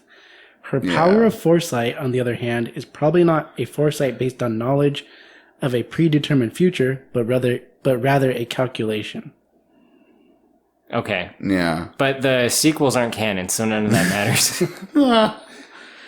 The fucking sequels suck. Well, we can take a little side trip here. We won't go into it too long, but... The third one's entirely unredeemable, I'll give you that. The second one had some moments in it, despite it being a bad movie. I agree with that. Yeah. Some people do like the third one more, which I just don't understand. No. They were shot together, and it's very apparent. They very much seem like one movie. Right. Alan, do you like the sequels to this movie? I have a feeling you'll be easier on them than us. Yeah, that's why I'm asking. I am. I didn't like the third one. That one was stupid. The second one I thought had some pretty cool parts, and it wasn't that bad, I thought. Let me guess. It's like still held it's together. The action, right? Yeah, there was the action moments are the parts that everyone The freeway chase scene is cool. There it is. The brothers are cool. You know, they built a section of freeway to shoot that on, which is really neat to think about. They had the key maker. That was cool. Yeah, the guy that makes keys, right? The part with the keymaker I thought was kind of cool. I part of what I liked about him and the French character's name is escaping me, the Machiavellian or something like that. The arrogant guy. Yeah, like because there are these they established this extra lore partly in the other material outside of the movies, where like there are some errant programs that really are not supposed to be there. The system doesn't want them there. The agents would just as readily kill them. But somehow, not only do they manage to continue to survive, some of them, the Merovingian is the French character. Yeah. Some of them, like the Merovingian, somehow always find a way to transcend between generations of the Matrix. So even when each version of it historically has been destroyed, it's found a way to hide itself somewhere in the system and like reappear the next time. They're like bugs that they can't get rid of. Yeah. And in the second one, the architect explains that. And I thought it was a really good... He made a lot of good points. I think. He says that Neo is basically a bug that they can't get rid of. Yeah. But they know it's a bug so they can control it, and that's how like. And every it sets up time everything. the next one destroys the system, they get better at controlling it for the next So one. I thought yeah. the second one had some good points, and it was not horrible. They should have not done the third. They should third have one, built yeah. it to be one film or two, and the second one might have been better. But they knew from advance. My brother had a friend in elementary school whose father worked in development at Warner and was involved somehow with the production side of the logistical side of this film from the business end. And I remember Michael, my brother, coming home and saying, you know, there are going to be 3 of these. You know, there's going to be more than just this one. And nobody knew it at the time. How unfortunate. Yeah. Well, let's get back to where we were. The Oracle tells Neo, look, I'm sorry, you're not the one. Peace out. Have a good one. See you later. TTYL, bro. So I guess the reasoning here is she says he's not the one, even though he is, because that's what he needed to be told at the time, right? Does that logic click for you guys? Yeah, that's what they kind of explained. I got the same thing. Like, she says that, but that didn't necessarily mean that. She also tells him that either he or Morpheus is definitely going to die, and he's going to end up having to decide which of the two of them it is. That must be a sequel thing, right? Because neither of them die. Well, I think she's alluding to the scene where he gets taken by the agents. Oh, right. Yeah, Right. and I guess what she's trying to force is that, you know, he decides that he can create the third option by, you know, making a scenario where they both live. And he does it again in the sequel, too. It's true. He does it again in the sequel, too. And this happens with Morpheus shortly after. So they're on their way back. They're going to go to their special phone location in their abandoned place. But something goes wrong. A cat walks by. Oh, my God. So, all black right, cat, here's a too. problem with the movie. And, you know, I am nitpicking. I'm going to be honest. Okay. Because most of this movie's pretty good.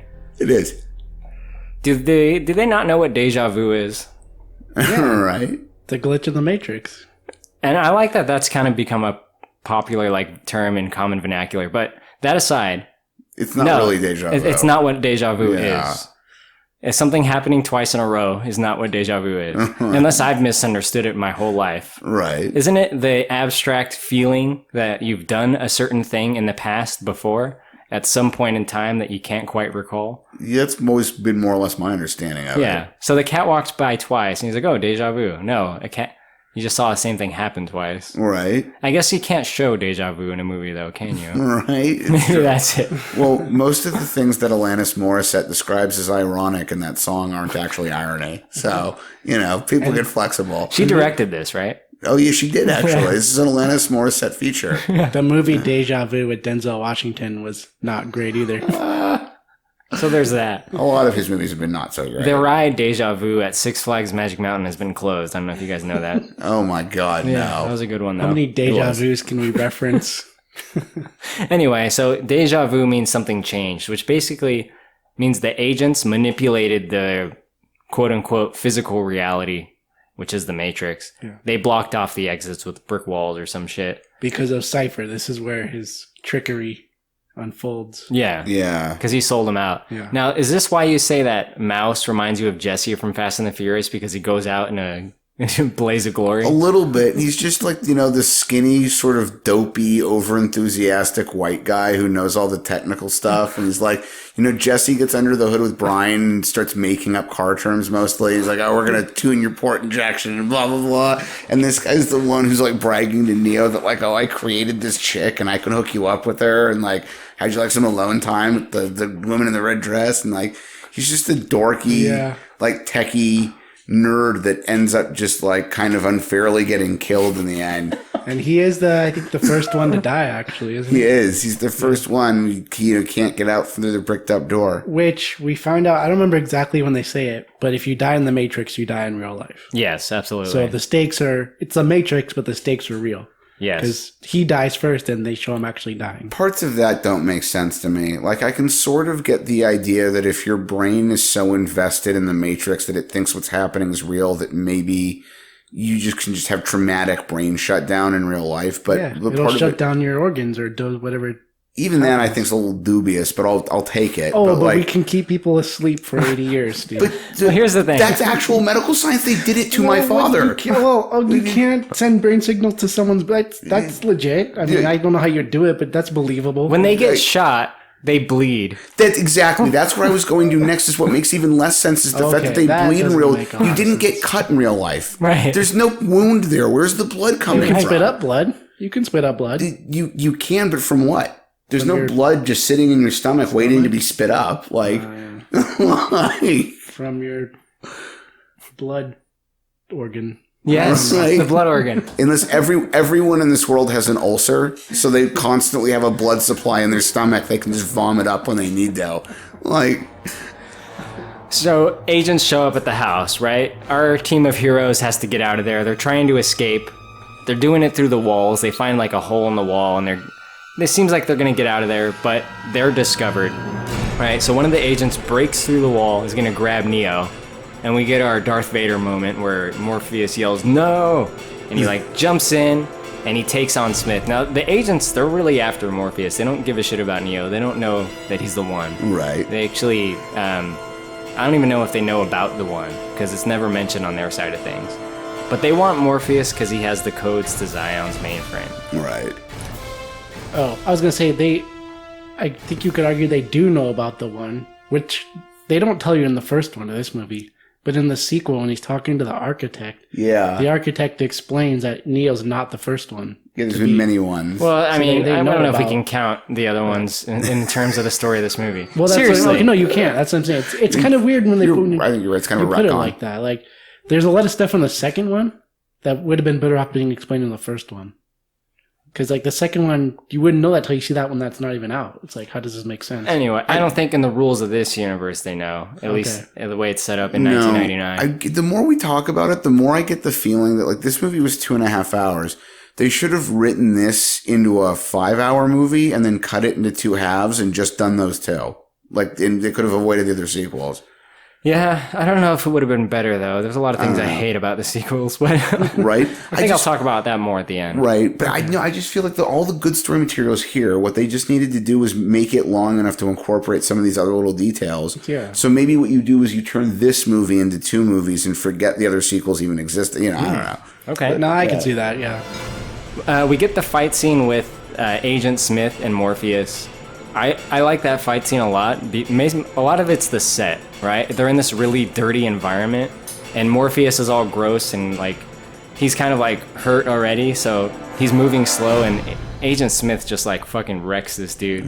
And you're thinking, at least I am the whole time, about all the stuff Morpheus mentioned before. It's like, no, remember, you're in the Matrix. You can bend the rules, but Smith just kicks his ass. Yeah, that Right. still doesn't help him. It's like, it's probably hard to think in the moment when you're getting your ass kicked that these rules don't apply to me as far as, physics and stuff, right? Right.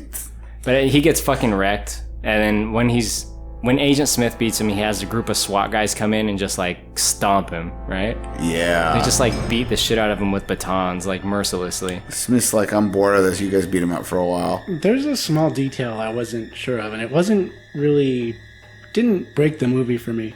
But when they do this hand-to-hand combat, especially this scene, they're both taking a lot of punches and damage, and they never establish like how much damage you can take in the Matrix versus like real life, because Yep. they get shot, they die, but these guys are throwing each other through walls. Like, some Agent Smith punches them like 100 times. It's like, And how clearly vulnerable are you here? it's possible to work your way around it because Neo dies and then isn't dead. Yeah, so they don't. I think that might only apply to him, though. There's no consistency. That's a with, weird like, one too. Like, their why? damage. Why is he the only human being who can do that? I don't get it. We'll talk about that in a little bit. I have a Alright. theory on that, actually. Yeah, the damage is crazy. They're going through walls. They're just going wild. It's like Especially Terminator. Morpheus right there, right? Like, he Yeah. gets his head, like, smashed into a toilet. It's so hard that the porcelain breaks. Like, if you That's kick what I the mean. toilet more, this shit's so hard, This is dude. like borderline like Terminator superhero battles. They're Right? just fucking going at it. Should have cracked his skull, man. That's nasty. Now, everyone else gets away. Cypher goes back first. Now, that's important because Cypher basically gets like a Fallout style like laser Gatling gun of some kind and just like fucking just like works tank and dozer, right? I don't understand why he does this is the one instance of the movie really being tropey. He does this tropey I have to like do the villain's monologue before I murder everybody. You know this is what I hate the Right? most. Well, not Tank and Dozer. He just murders them with no it's true, monologue. but they're the only exception. It's like, well, you've already got this laser weapon. You've killed them. You actually didn't kill one of them. You didn't do a good enough job. But you may as well just take the laser weapon. You blast the entire room at once. Don't leave any opportunity to be like revenged. Okay. Well, I want to speak on that because I think I know why, right? So Cypher gets on the line with the people that are in the Matrix, which is Switch, APOC, Neo, and Trinity. Right. And he starts talking to Trinity. And he's like, sorry, bitches, I betrayed you. Right? Right. That's basically what it amounts. Surprise. Yeah. Surprise, motherfucker.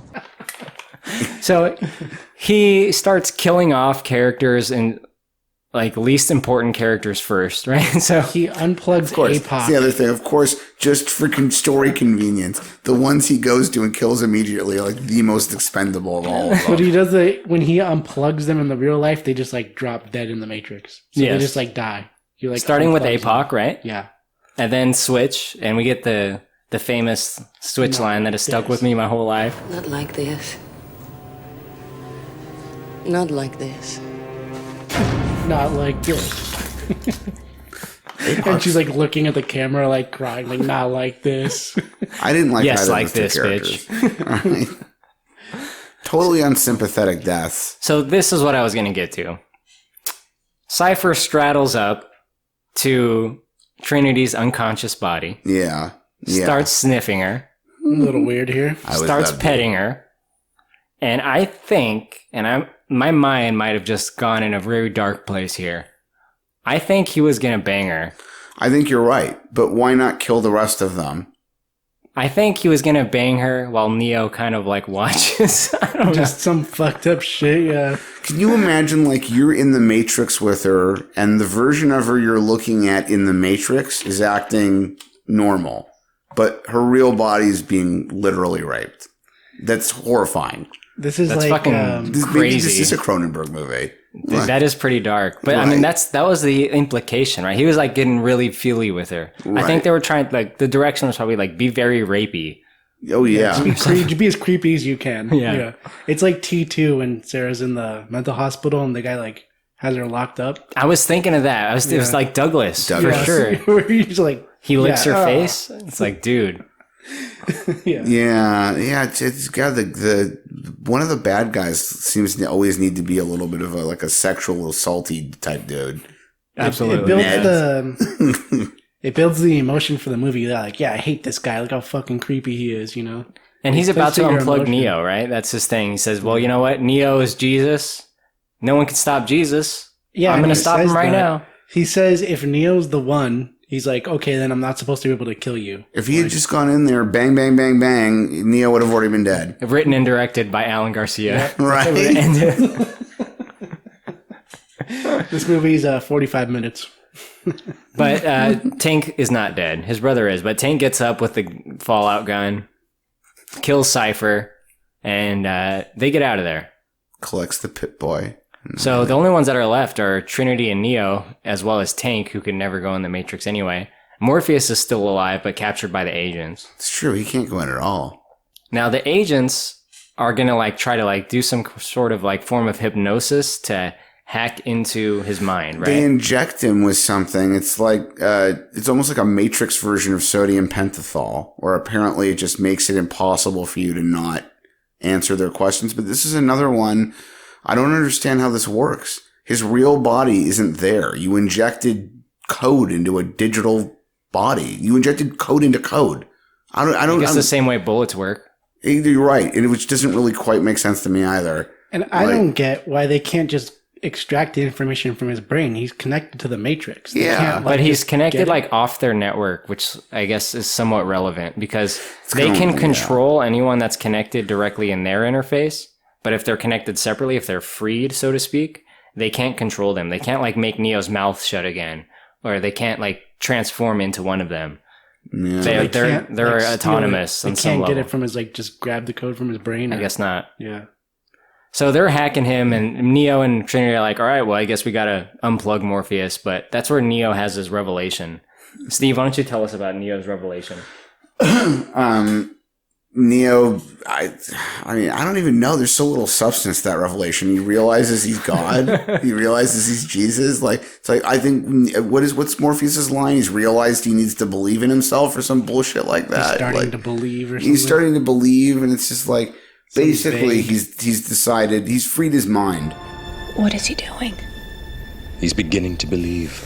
You know, there's that moment in the Oracle's living room where he's talking to the kid who's bending the spoons, and the kid explains to him the trick isn't bending the spoon with your mind. The trick is understanding that the spoon doesn't actually exist.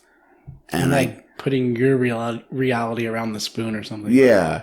You know, and I guess that's kind of what's supposed to be happening is Neo has realized, like, he's come to that evolutionary moment where now he's clicked with it and he can manipulate the dark side of the They're Force. They're going to go rescue Morpheus. Right? And the thing that, for me, the part that, like, my own internal justification, trying to put myself in our point of view character shoes here, is that I'm like, okay, well, I'm fucked either way. I'm either going to go in and get Morpheus and save him, or we're just fucked without him. Yeah. Like, so we're screwed either way. We need him, basically. It's like, all right, I'll just go in and try to get him. If I die, I die. Yeah. Or, you know, unplug him, take the shit back to Zion and show someone there what you can do, and then maybe, you know, get help from them. But whatever. Fuck you. Yeah, if I'm trapped, I know who I'm not calling. I unplug motherfuckers. I got you, I'm Alan. just putting it out there. Steve just unplugged me. Straight up, I just unplug people. I'm not even trapped. He just unplugged me. That's why they call me the unplugger. People call me up, I'm like, boop. So this is the final act of the film. There's a big action scene that goes into two parts here. So Neo and Trinity are going to go rescue Morpheus. They show up at the location inside the Matrix, which is the form of like a big office building with a shitload of guns.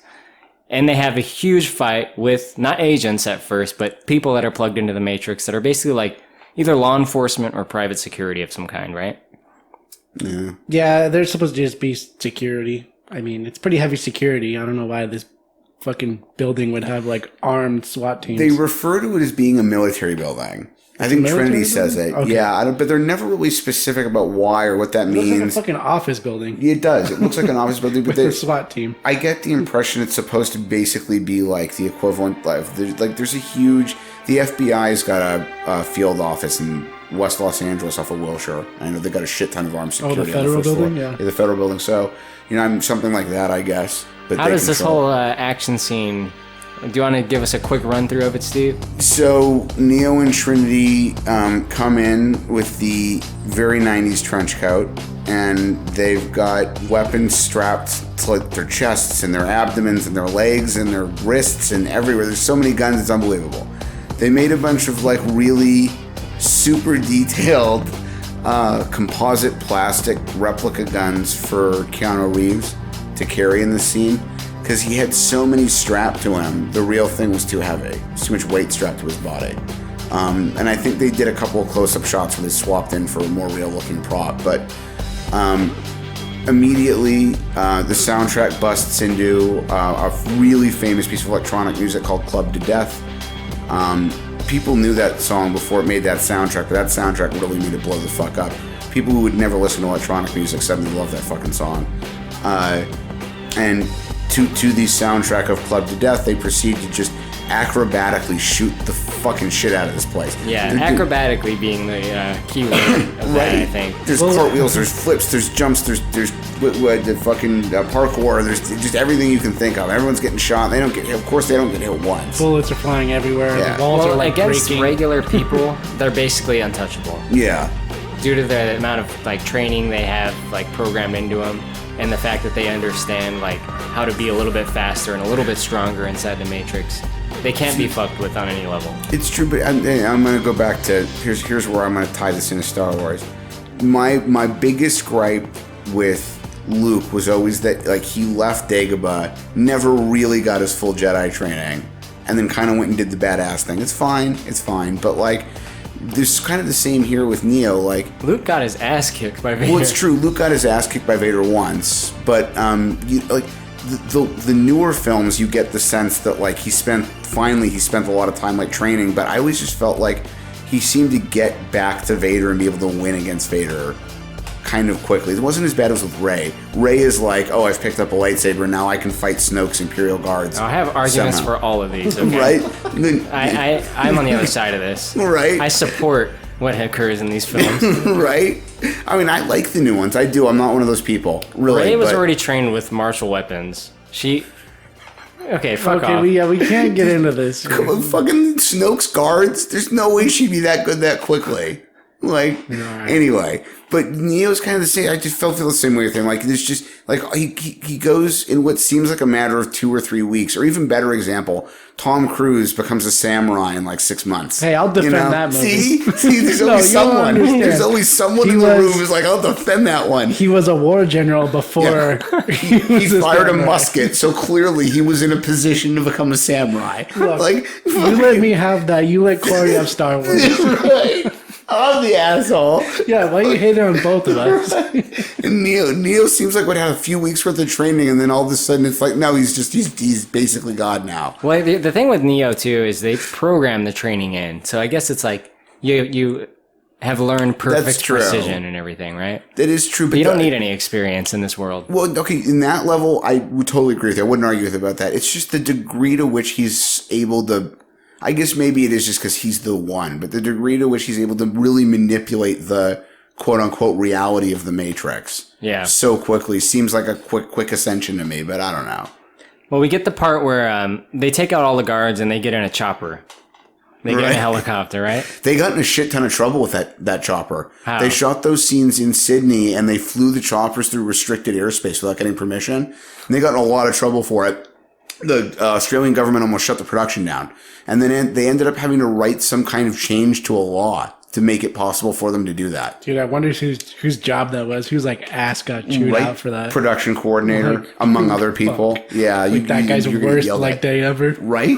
You imagine your $60 million whatever it was movie almost gets shut down because you fucking one of your pilots threw a helicopter through a restricted government airspace. Like, the fuck is wrong with you people? No one checked?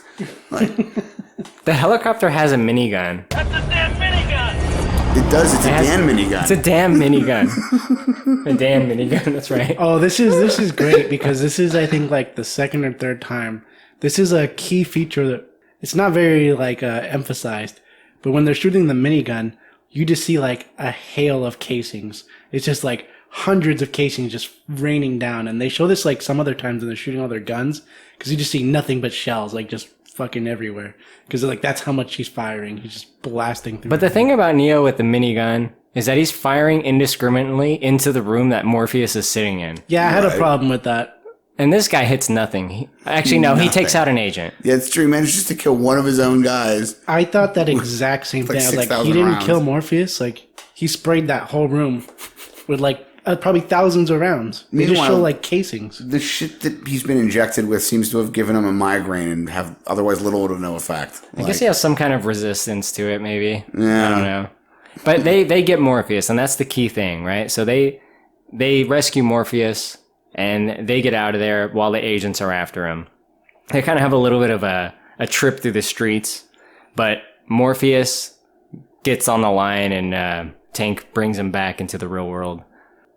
They end up they get chased into a subway, and then Trinity gets back into the real world, but the agent takes over a homeless guy who's there. That's right. I was trying to think what happens next. That's it. So they get to the phone. Trinity gets out, but the agent gets there right before Neo can get out. So they're coming face to face. This is like the final confrontation. And Neo has the opportunity to run away, but he decides, you know what? I'm gonna fight this guy. I'm gonna fight this asshole with my fists. Well, first with a gun, but then with my fists when I run out of bullets very quickly.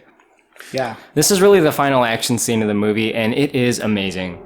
The hand-to-hand stuff in this is so good. I was showing my wife it's pretty cool this earlier, like how good it's shot. Even in like some of the newer like big budget action movies, I could compare, not all of them, but some of the Marvel movies. The hand-to-hand stuff is a little like shaky cam and close up. There are times when it's good, like the Winter Soldier. Right. But like Endgame, for example, was a little bit more shaky cam than I would have liked to see. But anyway, the action and hand-to-hand stuff between Neo and Agent Smith that happens here is simply incredible. I really love that fight in the subway scene. It's really cool when they jump at each other, like when it first starts, because they both start firing, and it has the whole slow-mo bullet time, and you can see all the shots like barely missing each other. Like they're like equal, like they're barely both missing each other. I know, and the bullet time is... It's just kind of like a sad situation now, because it's like, it was great, and it was just ruined by other media. Like, it was ruined by things that they couldn't control, which is fucking upsetting to me, man. It's a problem with doing something good, man. You get knocked off by people that don't know how to do it right. And it really took away from it, because I did not like the bullet time stuff in my rewatch, and I would have if it wasn't oversaturated. Yeah. Because I liked it when I first saw it. Right. I thought it was great. I was like, that's cool. I haven't seen that before. Nice touch. Anyway, do you want to talk more, Alan, about so they're fighting. Neo starts getting his ass kicked. And he gets his ass kicked. They're in a train station. The agent tries to hold him onto the tracks to get run over by the train. But he, like, jumps out at the last second. And the agent gets hit by the train. Right. Now, meanwhile, Steve, we have Sentinels coming into the ship while Neo's plugged in, right? Yeah, there are Sentinels heading through. I guess we never really touched upon the fact that they sort of tell you that at one point prior to the robot takeover, cities had gotten so massive they were just hundreds and hundreds of endless miles. And they were built on top of mazes of tunnels that carried waste and whatever else. And so the ship, the Nebuchadnezzar, basically exists inside this giant interconnected tunnel system. It moves around, goes back and forth between there and Zion, however it does that. And there are these Sentinel things constantly raiding the tunnel system, trying to destroy the ships. Now they've got a handful of them bearing down, and the only defense that they've got, really, when it comes down to it, is the use of an EMP built into the ship, an electromagnetic pulse. These do exist in the real world. They basically fry electronics to the point that they can't function. And to put it, oversimplify the way that it works, basically it makes computer shit useless. And but the problem with implementing it is that it would also shut down the computer system Neo's connected to. He would die. He'd die inside the Matrix. So they can't really use it while he's connected to it. I was going to say, EMPs do exist, but the thing with those is, whenever they do it in, like, movies, they always make it, like, some huge explosion or some, like, large area. But that would take, like, some ungodly amount of power. Right. So you can do it, but it's, like, a super small radius. Right. Because to do it, like, for, like, a city would be, like, basically impossible. Right. And For now, yeah. And I think to their credit, they sort of imply it only really works within a few yards of the ship. That's what I mean. Because it takes so much power for that to do it. Right. But yeah, so Neo's trying to escape in time. This is the final climax. He has to escape before they can do the EMP, but the Sentinels are cutting into the ship. So they're trying to, like, kill them or get to the crew. And Neo runs into the agents again. Yeah, so Neo does take out Smith successfully. Mm-hmm. And even before in the movie, Morpheus says that anyone that's ever taken on one of these guys has died. Mm-hmm. Neo's killed a couple. He minigunned one of them, and he took out Smith with the train. But the problem is, they're unstoppable. They keep coming back. So he learns, and he starts running away, that there's no point in fighting them. You kill one, it just comes back as another person. So just get the fuck out of there, which is what he does. But then he ends up getting cornered in a hallway in a building. And then the Sentinels are still coming, so it's like a race against time. And this last scene is where he, like, discovers his power. Or this is kind of where he becomes gets shot. Or no, he gets shot. Okay. He gets shot, he dies, or they think he died. But then this is the whole scene where Trinity has to, like, confess her love, and she, like, kisses him to bring him back to life, and I thought this was a little sappy. Well, here's the thing. I don't know if her kiss brings him back to life or his death brings him back to life. So I can see both ways. And for a long time, I was like, yeah, it's dumb that Trinity's explanation of her love for him brings him back when she's talking to a body that can't even hear. But if you look at it the other way, he gets shot, his vitals go down, and then he just comes back. It might have been that triggered the fact that he can't die. And then the fact that he can't die made him realize he is the one. That might be it. Steve, what do you think about all that? They went 10 days over schedule shooting the subway fight. No, absolutely. That's a true fact. But I don't know. It's very conflicting. Like, I always felt like she had something to do with instigating his resurrection. But I also think at the same time, like, I mean, I guess it goes back to like the concept of fate and the biblical tie-ins. It's like, and the stuff the Oracle had told them, like, she was meant to do that. He was meant to be resurrected. Like, she almost did and didn't have a part of it. It was meant to happen. It was going to happen. You know, I don't know. I mean, definitely something's open to interpretation. I really like the fact when he comes back, though, and that he is able to do what Morpheus said the One can do, which is change things in the Matrix. Yeah. When he comes back, there's a scene where he like can see in code. So when it shows him looking at the agents and looking around, everything's like coded like the Matrix. Right. And I think that's more symbolic than anything. Right. It's meant to show that like he sees this world for truly what it is. And that's why he can change things. He's like, accepted the spoon doesn't exist. Exactly. In like a broader sense than even that kid has, I think. So the agents go to shoot him, and since he can change things and the bullets are irrelevant to him, he just stops him. But like, if he's supposed to be the reincarnation of the other one, then how come the other one couldn't resurrect himself? Well, I guess the other one did resurrect himself at As a later different time. person. Yeah. Okay. They never really explain what happened to the other ones. Well, the other one became Neo, right? So I guess They like, I got the impression he died and they believed he'd be reincarnated and that Neo was the reincarnation. yeah, that's what I mean. Right. But like, but that's sort of different. I think there's an intellectual line between that and resurrection. Like, what Neo does is resurrection. What the other guy did was reincarnation. I see. Yeah. You know, I mean, I'm just I don't know.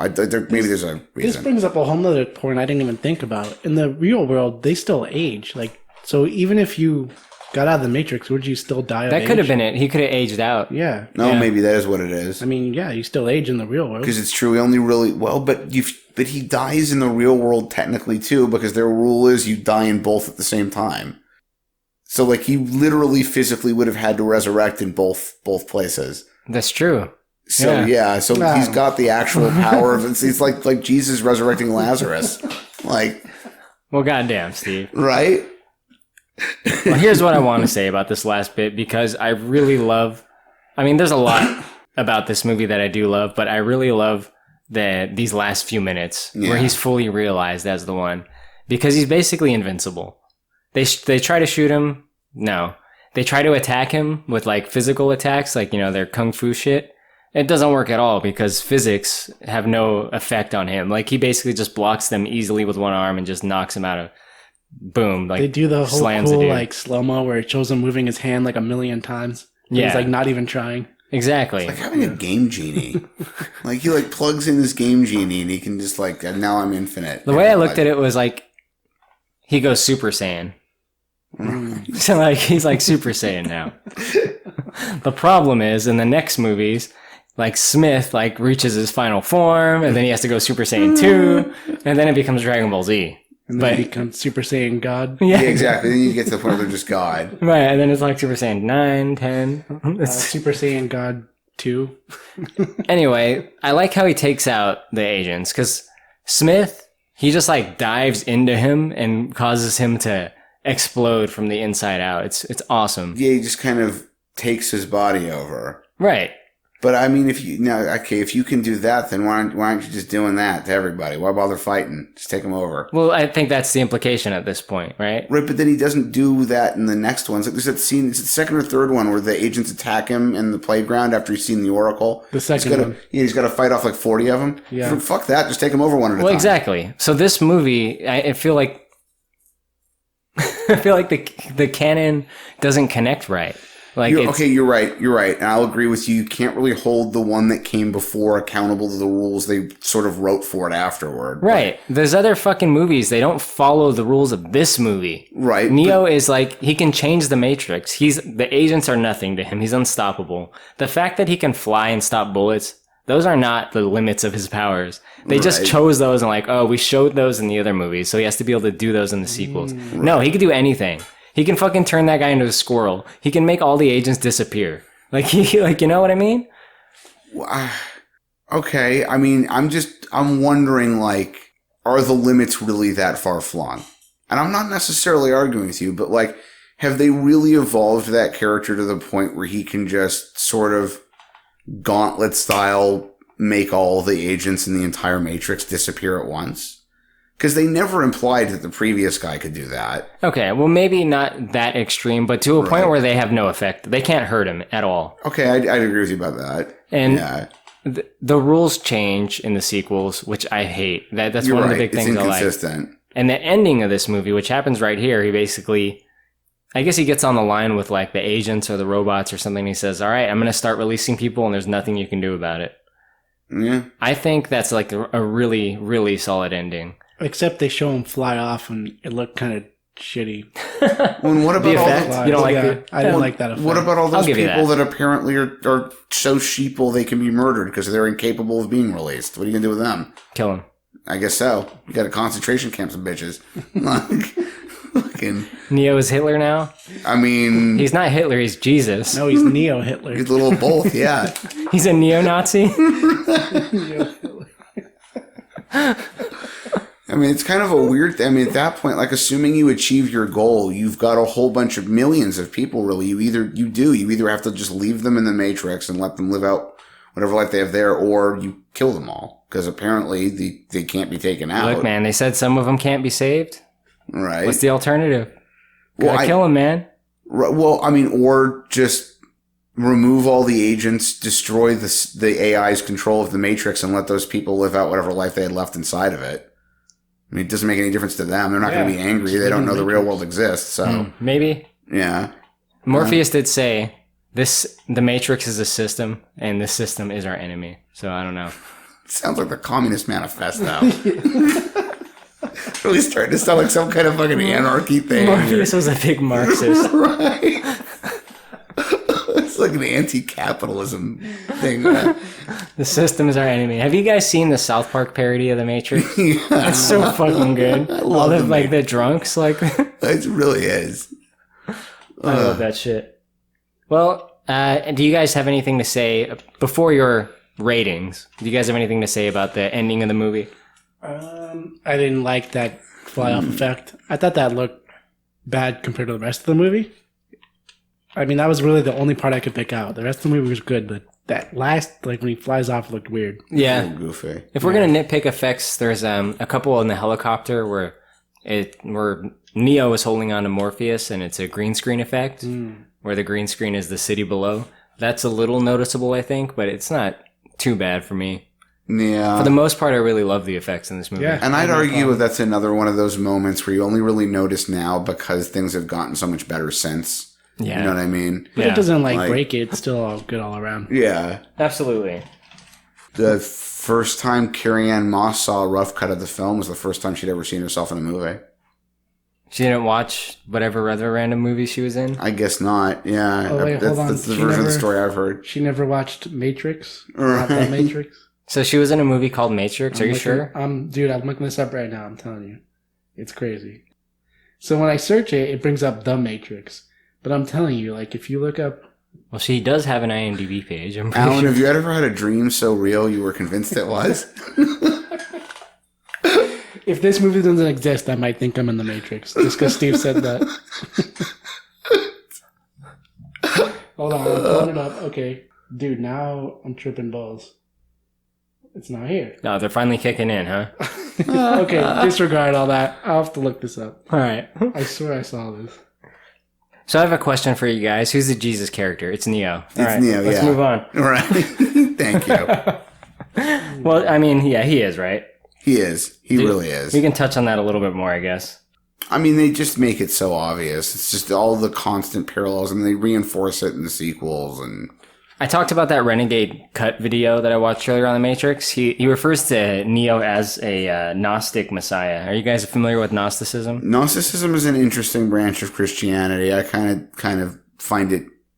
I do find it intellectually interesting. Yeah. It's, I guess, for Alan or anyone that isn't familiar, to give a very short summation, it's an idea that humans are trapped in a false material world, which is, obviously this. So him being the Gnostic Messiah, meaning he's there to tell the truth to people. Right. Anyway, Alan, you're set to find that the Matrix. Yeah, I am. Not the Matrix, Okay, just no, Matrix. okay, I'll look for No, that it's later. fine. Feel free to look it up. I'm gonna get Tripping Steve's balls. rating in the meantime. Steve, on any rating scale you want, what's he gonna give this? I'm going to give this film 8 out of 10 black market mini discs. Despite all the shit that I talked about and nitpicked, like, I still really like this movie. I do think I've seen it probably 24 times in between it having come out originally and when we rewatched it a few days ago, but getting to see it in the theater again, I think made the experience even a little better for me.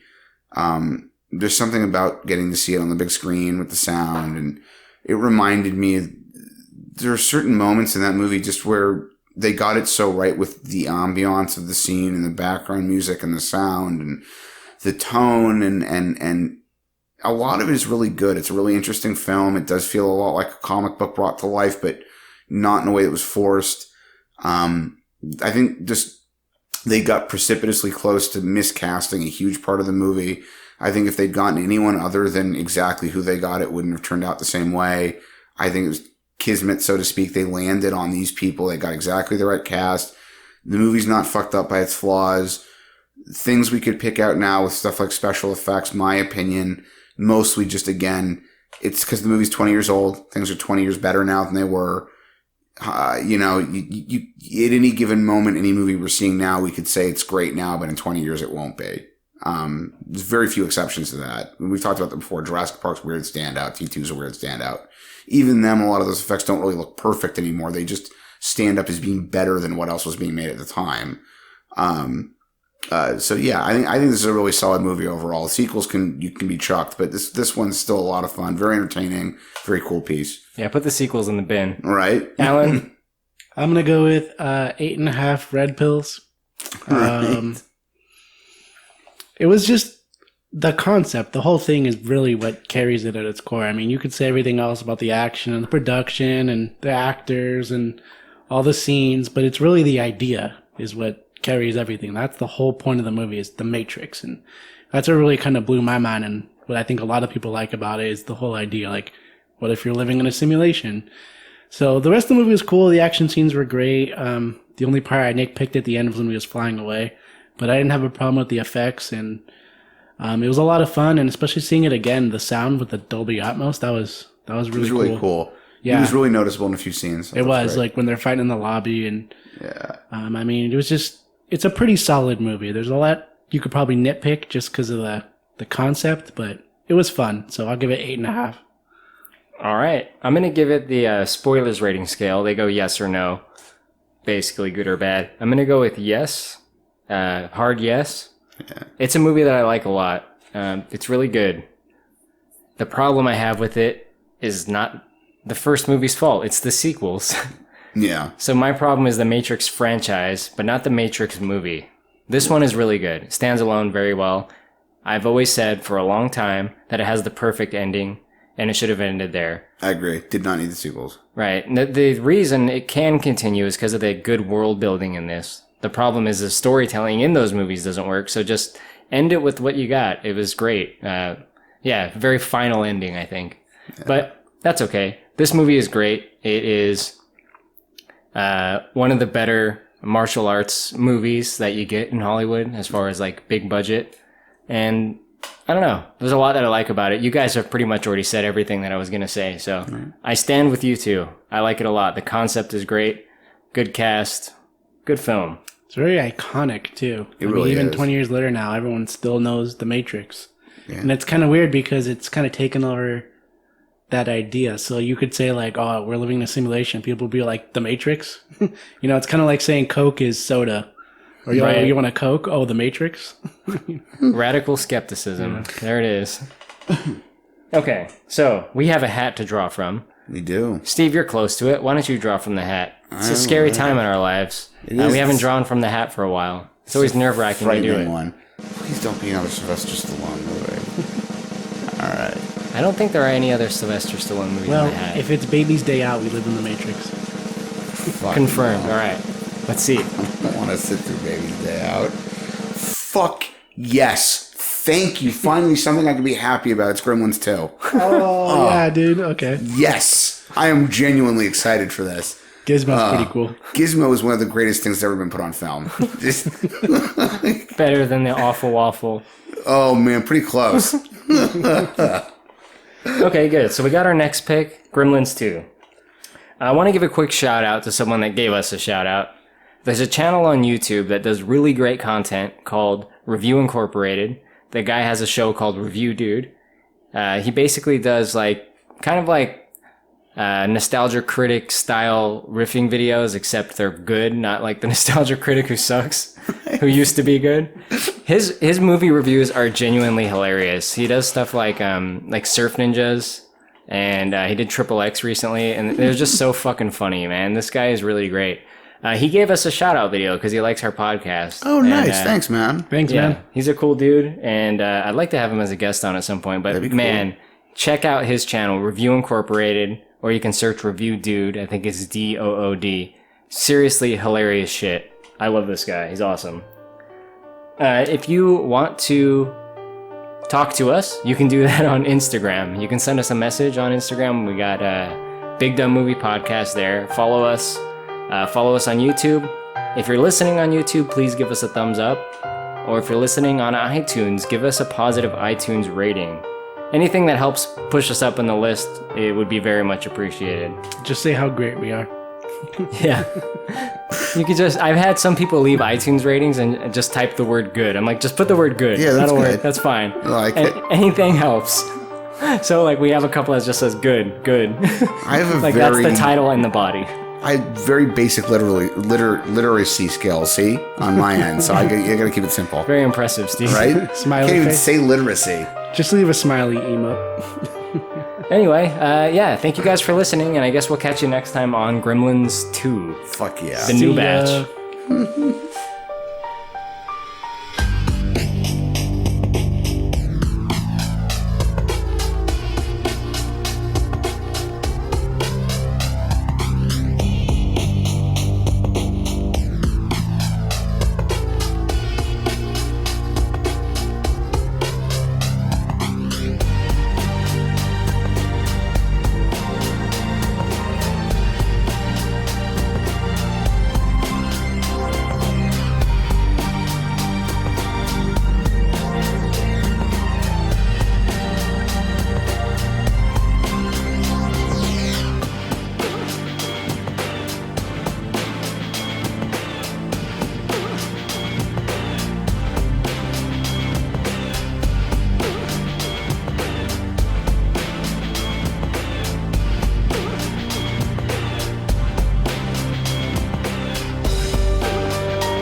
Not like this. Not like this.